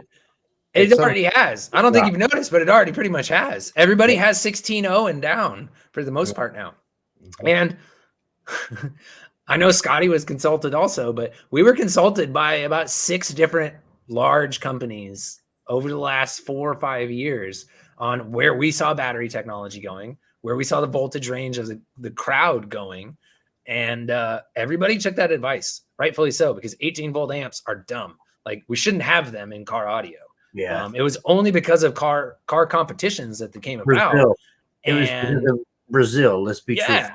I mean, I don't know. It was. No, that's the HV stuff. That's not. I think the 16 volt stuff was here in America. The 18.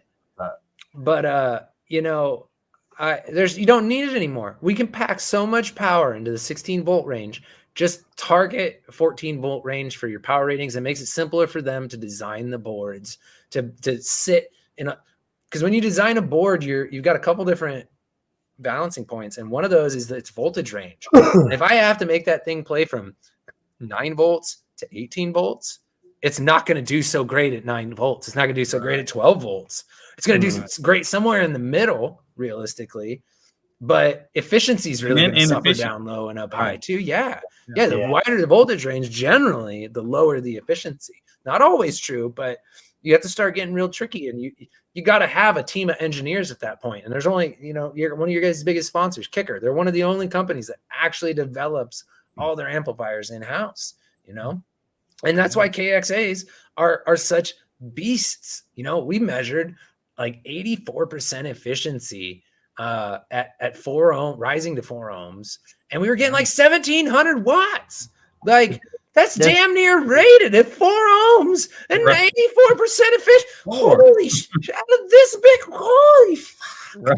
Right. So, and they've done it in a way that their dealers can make money. Like you're not making $30 on that amplifier.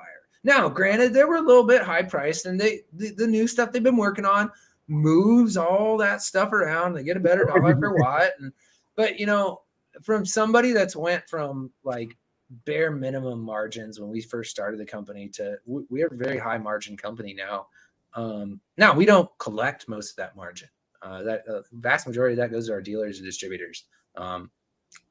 But we've continually raised our margin through the years, and that has allowed us to continually make these newer and cooler and make new investments like our CNC welder. It gives me time and space to be able to go out and learn all these things, because it takes a lot of time and just kind of interest. I'm going to start going to more battery conferences and battery shows to look at some of these newer vendors, because I'm at the point where I've kind of interneted this as much as I can.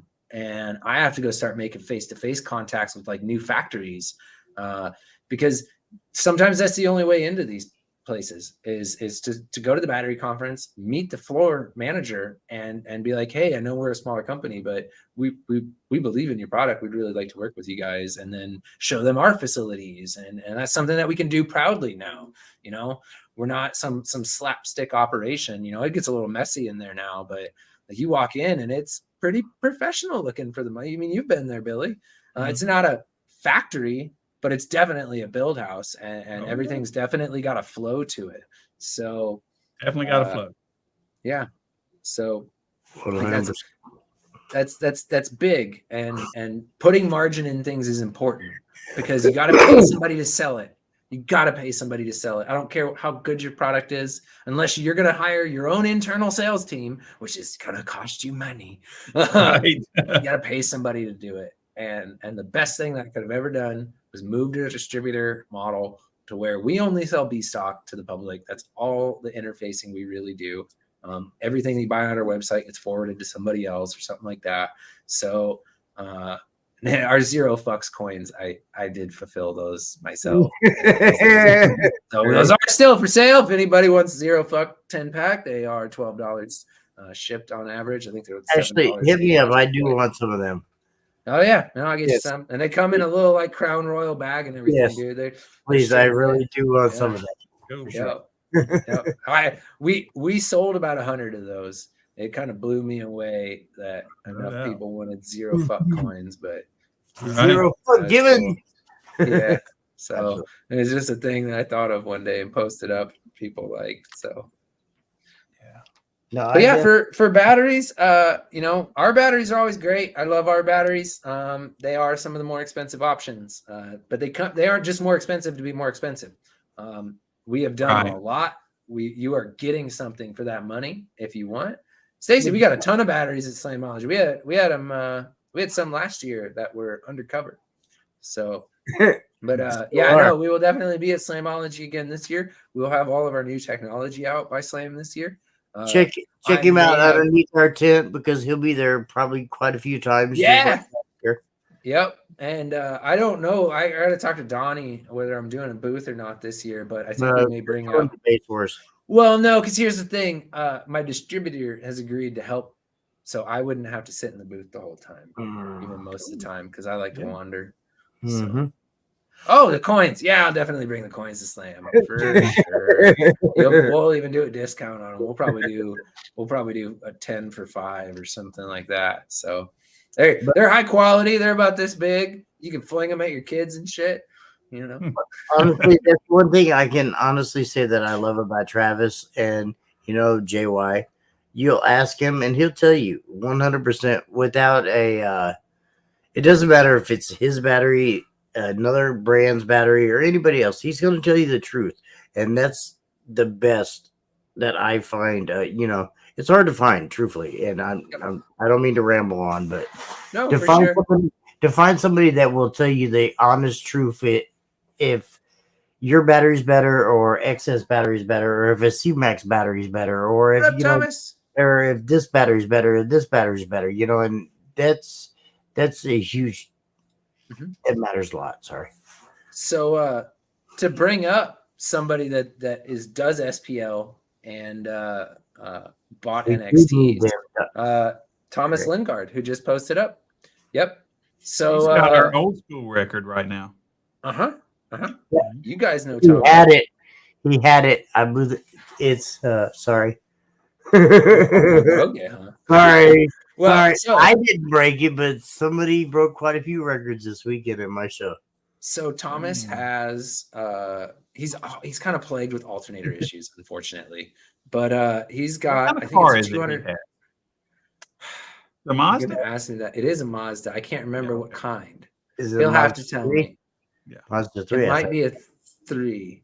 I think it's a Mazda. I'm so terrible with remembering. Jimmy's people are cheating. No, see, that's where you're different. I hold my people up to a higher standard. So I will call you out quick as fuck if I know it. he has a 220, 230 amp hour Yin Long Bank Protege 5. There we go. There you go. He's gonna be mad at me next time I see him because I didn't remember. But so he's a huge SQ competitor too, and that car sounds amazing. Yeah. Like that's what's kind of impressive about it. But he's got about a 20,000 watt draw on the base side, and he's got a 220, 230 amp hour LTO bank. Now, again, we're going to note that he is plagued with alternator issues left and right. I've even went over to help out. It's not a him thing. It's an alternators thing and that car thing. But you know how you get some of them nightmare cars you just never figure out. It's one of them cars. But he's still working on it. But so he was dropping into the I think 11s, if I remember right. He'll have to comment here, but after a significant run, he would be well below where everybody kind of told him he would be and wanted to be. And then he added in 7 NXTs, and he saw, I think, a volt or volt and a half improvement. So yeah, he would drop into the low 11s. And what do you maintain now? I think Like it was 12.8 to 13.5, something like that. I was going to say And he 13. still has alternator issues. So realistically, like we need to get some alt into this situation. But Jonathan Brandex. saw pretty. Brandex. One of those has been in there. One of almost every brand has been in here. So I had to go over and troubleshoot the instruction manual, and I plead to Jonathan, please rework that instruction manual, because You better understand that I had to sit there and reread it a couple times to make sure. Like it might make perfect sense to you, but you wrote it and you deal with these all day long. I'm pretty competent in most electrical fields, and it didn't make straightforward sense to me. So, in a death match, he dropped. Hold on now. That's 3 minutes. That's not fair though. A death match. Well, no, that's good. That's That's not good. a normal standard on a battery though. Seriously. Well, sure, but that's what it. No, I mean, we tell people mid 13 volt performance on these. Realistically, If you're like, going that's from that's our 15 to target. 13 on a death match, was it a 5-minute death match or a 3-minute? Probably Either 3. or, I don't know. It's probably a 3. I mean, but still, that's When he was dropping into the 11s before. The That's NXTs not are bad at all. doing a lot of legwork. Realistically, That's a lot of power, man. The difference Yeah. between 11 volts and 13 volts, And- depending on the wraps of those toroids. And It's that a lot of bank power. is about Buck that big. drop And from 15.5 to 14. Yeah. No, I mean, that's pretty good too. He was dropping into the How much 13s power, before, sir? so 20K. 20K. Yep. Okay. And that's 20K clamps, not Yeah, so it was Yeah. theoretically more power, but just 20K clamp. there'll be more draw than that. Yeah. Yeah. And that's another thing a lot of people don't realize is we rate all our batteries in draw. All our batteries, all our capacitors rated in draw, not your amplifier output. I give you an estimate on what that could be, but your efficiency, a thing that I don't control, is what controls that. If your amp's 84% efficient, congratulations. You get a boatload of more power than the guy that gets 60% So if efficiency. my amplifier is rated at 6K and it does 9K. That's not your fault. Why? No, that's not my fault, especially if Why? that It was- 9K it was is your- at it was 50% your efficiency. No, it was your phenomenal battery that gave me that extra power to get me to that 9K. So why should you not take credit for it? No, I don't take any credit. It's not credit earned. I don't. So when people started using 2Ks on like 4,000 watt systems, I was like, guys, you realize I have this rated for 2,500. And they're like, it works great. I'm like, okay, fine. None of them have broken. Like, and here's the thing: if your voltage isn't dropping to unacceptable levels, then you're not drawing more than unacceptable levels of power off of it. So Right. you may have a 4K amp hooked up, but that's perception more than it is. You might be getting performance. 2K out of that 4K because you're not pulling any power. If you're wired at 1 and you've got, especially if you have like a high end Neo sub, like when I went from the Hutch to the Stereo Integrity, because I went from the Hutchison 12 to the Stereo Integrity 18. And I love my Hutch 12. I am one of the people, I don't know if I got a good one or what. Absolutely love my subwoofer. But the SI, I wanted to go sealed. So, and I had room to give up. So I wish he went would from- have stopped. That was a sad Same. day. It was Same. a sad day. It really was. Same. But he makes some and it pretty good gun parts though right now, though. I ain't gonna lie. He makes gun parts. He still makes the door latches. I know. Still I makes still door follow pads and him. stuff? He's still amazing at what he does. But them subs were they were top line. Yeah, no, I like my Origins a lot. Yes, sir. But and here was one of the cool things when I swapped from the Origin to the Stereo Integrity. Stereo Integrity is kind of like it's a bit better than an E and not quite an SA. Let's say in between it's- the E and the SA. Yeah, it's just got a 750 watt rating, which I think is pretty accurate. You can throw about 1,000 at it, but I wouldn't for a long time. But I have it in 4 cubic foot sealed, and I gain 10 decibels at 20 hertz. Damn. Yeah, my little car on a couple hundred watts does like a 136 at 20. Yeah, that's on like 300 watts. Okay, I'm pretty happy. because Right. I don't ever listen to it at that full 136. Like this is an SQ system. If it hits 130 most of the time, that's exceptional. Right. So yeah, That's But, just because you got old and forgot what bass really is. yeah, right. Yeah. I've still done bigger numbers than you've ever done. What's your highest number? 164.7. All right. I got you by about 5 decibels. Prove not garage score though. That was USAC. Fuck yeah, garage score. No. Because my build wasn't legal. What do you okay? Okay. Mine was legal. okay. It was USAC. I did a 153 in Midwest SPL Extreme. At 2 feet away. And I'm not even joking. I got a 143 this weekend at 6 feet away. No, you didn't. Hey, you want to bet? Watch my Billy post some scores tomorrow. Yeah, exactly. Yeah. Uh-huh. Mhm. Was there a building next to you? No, they can crowd around the meter. We don't care. That's okay. That's not the same thing. No, It get is. the fuck out of here. Get It the is. fuck out of here. You're not going to crowd the meter and tell me it's the same thing because you just It told me you do what the cube does. You're only a little bit louder, less loud than the cube. I didn't say I did it. I said there was a vehicle this weekend. That Oh, I thought you said you did. I was like, no, you didn't, Jimmy. Shut the fuck up. I don't have that. My build's empty. So no, that I believe. Yeah, No, totally. you're- Especially if you're allowed to crowd. Yeah. No, Mhm. but the cube at 6 feet would do a 147. I have that on live. I think it was a 140 something. I can't remember exactly, but Yeah. it was. This But- was a 147 with no blocking and nothing around. I was out in the middle of a parking lot. So I want to say, if I'm guessing, I think a 143 one. Well, I don't know. I can't remember. it's like the what world record. it was last year, Like but we allow crowding. If you Well, know I'm what I saying without crowding, the loudest that I've seen. And actually, Devin, I think Devin's up in there. If he's still in the chat, chime in, dude, because like But Devin's one of the Brett, fucking I did a 139, no crowding. at 6 feet, Brett, or at Yeah. okay. They- Well, no, because I got to be careful because there's Midwest SPL people in here, Hey, and they you don't gotta even know remember, about Jason Lucas bought Parkinson. Travis Stuckel's build. Yeah, Yeah, see? Yeah. but nobody's ever done that 147. Like I still well, got it. in I mid- still got in it. Midwest ain't This wasn't Midwest style. This was 6 foot. okay.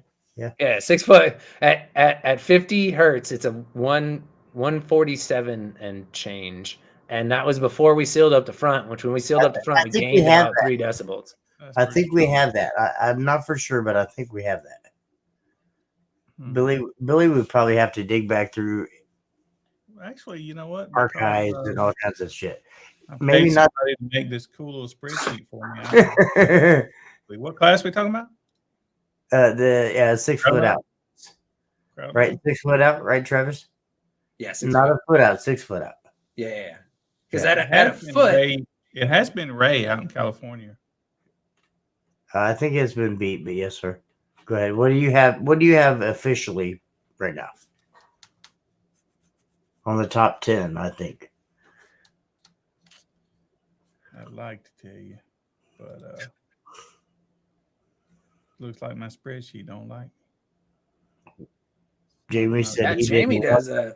But I yeah, will tell you Jamie's right score is now, even decent. 39 right in now we Parker have a Pound is wild. 142.03 is Ray Masius. See, 142. Yeah, that's what it was. Yeah, I Yeah. know Ray. It wasn't mine, but like I He's said, loud people too. But no, and here's the thing. If we're crowding the mic, 43, sure, yeah. that's a totally different story. Like I'm talking, like Jamie's talking there, Park and Pound.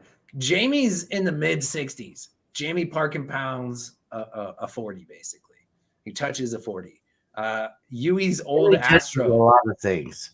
Huey's old Astro. When we were at Slam, we saw a 143 on his Park and Pound run, but then all his subs launched, which I think was one of the louder Park and Pounds to that date. I think people have surpassed a 43 or touched a 43 for actual full average. Right, Um, absolutely. But you're talking a 70 build to do that. You're not talking something in the mid 60s to do that, because when the Right. Cube did it was doing like a 68 and some change before we sealed up. and then we gained about 3 decibels. We got into the low 70 range, but the Cube projected a lot better than most other things because the side door is welded shut and the front window is a complete steel sheet. So everything had to come out through that side, and you have to have that kind of extreme build to be able to pull that kind of a number out of those. So, Right. unless you crowd, if you crowd, it's a different ballpark. Yeah. They used to let Chris Russ lean on his vehicle and he would lean on his vehicle and move that bitch almost 3 inches over closer to the mic. And it was legal. Like, it wasn't cheating. It was legal at the time. But they ended up changing rules and shit. And his scores dropped when they did that too. He ended up getting it back, but it cost him a lot more money. He had to throw a lot more equipment at it to get that number back, So, which his new build looks fucking wild. I think he'll actually get into Chris Russ's new He says his goal is to do 70 musics. I think he can get there. I think he can get there too, probably the first 2 or 3 times he turns it on. But then let's be truthful. Eventually, them subs are gonna let go. What subs does he have for it? Yeah. What subs are in it? I didn't even see it. Yeah. What subs are in it? Yeah. What do you mean? Yeah. Tell me what subs are in it. I last time I heard it was going to be the Stephen Duncan ones, and then we're not going to go through. So I don't know. That's why I just keep saying yeah. I don't know. I mean, SDNs could be. I mean, unless they're like outside of his price range, like they were waiting on parts. He's not waiting on parts. I think he's just waiting on everything to be true. Okay, I was gonna say because I just sent out an order to them so that they could finish making those up. So they should be building the rest of them soon. So, yeah. Last time I knew he was doing the Stephen Duncan ones, the SDMS. Those would hold together. I think. If anything's going to hold together, those would hold together. Probably 2 or 3 songs. No, what are you talking about? Sundown subs are some of the most reliable subs in the entire market. Hands Not down. what he's trying to do to them with the power, with the enclosure. Doing a 170 in music, they're not going to hold. I'm sorry, I disagree. They're not going to hold. I don't care what subs they are. They're not going to hold. They're not going to hold. I don't think he's going to use as much power as you think he does. I think he's going to use a lot less. Like, he's got a lot of power there. To be able to do 170, 30 plus seconds. I think and a musical average. I think there's going to be a lot of work on the front cabin. And I think the back half is what it needs to be. But that front half, and he knows what he's doing to get there. Like, I'm not saying like absolutely. Chris is a very smart. Like, between him and his dad, man, like, they got the knowledge to test their way to it. Now, do I think he could demo 170s all day long? No, I'm not. I'm not saying that. No. Like, and we not the same thing. Yeah, not the same thing. Like, you need to have an extreme cabin to do that, and it's worlds different. But for him to be able to reliably get through 30-second averages, I think SDNs would be one of the better.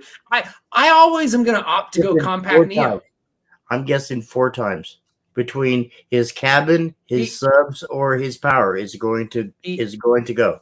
He needs Neos. He needs to skip over the Steve Duncan subs, stop thinking about how much power he can throw at it, and just go Neos and not be able to feed it that power. I mean, my personal opinion is 4. He might get 4 good hits before the subs, the power, or the cabin goes. I don't know. I think he's got how many amps has he got in there now? Fuck, it's like I think 1 per coil or 2 per coil. I don't know. It was a lot. He had a lot in there last time I knew. I'll have to go back and check. I don't know the exact numbers. I think he's doing what we did in the Astro, and he's planning on having a boatload of rise, and he's planning on all steel enclosure, steel having wall, steel frame, having more power on tap than he could possibly use, so that he's never running into. Hey, that's funny. There's some ghostly legs just sitting next to me. Babe, just your legs are showing in the NXT. Kick me in his head. Kick Travis in his head. Literally, just your legs are showing on the NXT. Oh, yeah. Now I see your arm. Now I see your arm. Mama. And they disappeared. They were just chilling out. That was hilarious. But That Uh, last one he's was- got a pretty good significant bank size. Got a big CMAX. It is an energy bank. I would rather It's see not him a buy. C-Max. It's not a C-Max. He's got something different than C-Max. Those are big fat cells, so whatever. They're the Yeah, energy they're- variant. The They're all E- made by the same manufacturer. Yeah. Okay. Like I don't know why people make this big of a deal about it. Like the difference in the protos to the C-Maxes to the energy cells, they're all made by like the same conglomerate group that shares information. So True. yeah, they're technically different cells, but like GS Yanusa owns all the IP to all of that. So Yeah, let's just stop with all the secrecy. Like it's good to know what it came out of, but like proto packs aren't like 50, 70, 80 C cells. And even if they were, who the fuck cares? Because at 70 C, you're discharging for like, I don't know, less than a minute and you're at 0 fucking volts. Like there's a time factor factored into that. And that's why we don't have 50, 60 C cells, because that's closer to capacitor territory. And you run out of power really fast. Like you just can't get around that. There's no sustaining 70 C for an hour, period, the end. Because the definition, well, 60 C is 1 minute. So if I put a your trailer behind me with your batteries, I can't hold that. What do you mean? No, like if it doesn't matter how many batteries you add in at that point, because we've already factored in whatever you've bought. C is the how many have you bought? True. Yeah. So if you say 60 times, I bought 100 NXTs, so 60 times, 400. Well, it's still only gonna last you a minute, because 60 divided by 60 minutes is fucking 1. It's always basic math, man. Like C rate 10 at 10 C, you got 6 minutes of reserve. That's not Which fair though. The most songs don't last 6 minutes. Most songs have a 20 to 30 second pulse, and then you got some time to recharge and things bounce back. But like that's one of the reasons people don't absolutely love Shenquan 6s in a daily application, because at 40 C, you got fucking 2.5 minutes, a minute and a half of draw, which of that you got about 30 seconds, 40 seconds. It's useful to you inside your voltage range. So, these ultra high discharge cells are good in the right kinds of applications, but you can't apply them everywhere, and they're not good for everyone. I don't know about that. So Panasonic actually took over. So, but yeah, Panasonic cells aren't really any better than like the C-Max cells, which aren't any better. And he's got the bigger, thicker cells, which are the wrong cells to go with, in my opinion. You got the blue ones, I believe, right, baby? You want the thin ones. You want the thinner, lower amp hour ones. Because not to say that the big, thick ones are bad, but you're just not going to discharge as much out of the same space. And in SPL, discharge per space is the biggest thing. Yes, we did way back in the day. That was like 2009. His dad and him were multi-year. I think I know who Tucker is. What up, Tucker? Love you. Yep. I spent probably 2-3 hours in his box last year at Midwest SPL. And his dad's, trying to help them out. Great guys. I love them. Yep. Yeah, Great. that was back when people said sixth orders wouldn't work, and right. like hold this fucking beer. So, don't get me wrong, it wasn't the loudest 215 setup on the planet, but it was really efficient, like he said. And once we got rid of Phi spiders, we went from Phi spiders to sundown spiders on his BTLs. Night and day difference. Oh, it wasn't even louder. They just didn't light on fire, dude. Like Phi at the time was putting their leads in between two cotton spiders. Well, you have juiced that for too long, it's gonna light on fucking fire, bro. And every fucking weekend, Tom lit his shit on fire. And then we switched to sundown. Literally never had that problem again. He still blew stuff here and there, but like it was just much more reliable. Team Tucker's the man. But yeah, we put like 215s and 30 something cubic feet, like 36 cubic feet. Mm-hmm. This is before we were doing all steel. That was a 2x4 frame and everything. So, oh yeah. This is back. Almost 60 first place trophies. And batteries were a problem for them too. And alternators were a problem for them too. Yeah. Man, Mhm. every year we've always had problems. Like shit gets better, but there's always still shit. Yeah, absolutely. But yeah, I think Chris's bank will probably do him fine for the amount of power that he's still using. I do too. if I don't have a critique on something, that means I don't care about you. So, yeah. Oh shit, we've been on here for 2.5 hours. Yeah, haven't we? it's about that I just time. looked at that. Yeah. Yeah. Well, boys, to Right. answer your question, what is the best battery? Contact an expert because your wide variety we of have that needs. expert. We have But that you got to tell me each one of your individual needs, and Yeah. either your dealers. 250 amp And if a all dealer can't answer these questions, go find yourself a dealer that can, daily because that driver, person shouldn't be 250 installing. amp. Yeah. So, but all right, boys, it's good being on. It's good seeing you. Man, When are you we going to be out? appreciate you big time. Who, me? When are you going to be out? 20th. Cool. We will be Coming here. out the 20th. How long you be here for? A couple days? About 5. Well, we can go have dinner at that same place that we had dinner at. Yeah, like 6 that was times. good. As a matter of fact, that's what I kind of got ready downstairs almost. Nice. Well, I got to go eat too. So it's good chatting with you guys. And you ever need me, just give me a call. Thank you, Thank you, man. I Rabbit. appreciate it. Thank you Good for talking to taking you. time out your day. I know it's a little Absolutely. bit later there. Tell everybody we said love you and appreciate you. Absolutely. See you guys later. All Bye. right. Bye. All right, Jim Bob. Really great, unfortunately. Huh? Sorry, just reading Tucker's. Yeah.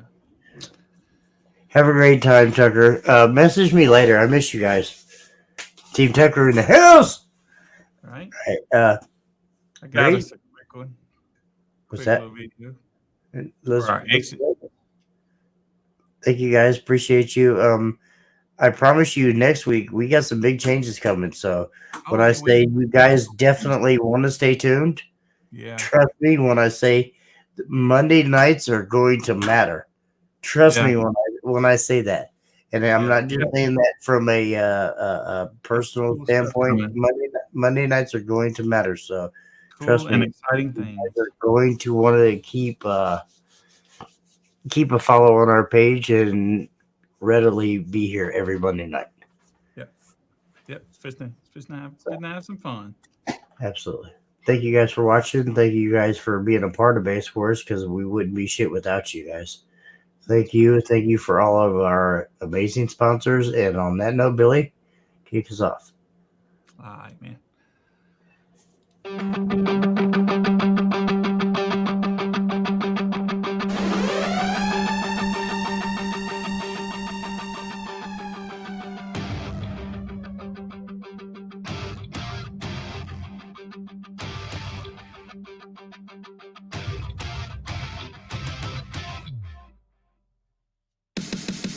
By popular demand, Base Wars is back at Slamology 2023, June 10th and the 11th in Indianapolis, Indiana at the Lucas Oil Raceway Park.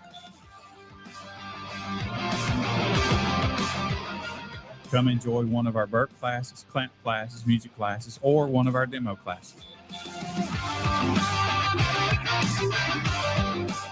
Pre-register for Base Wars at slamology.com.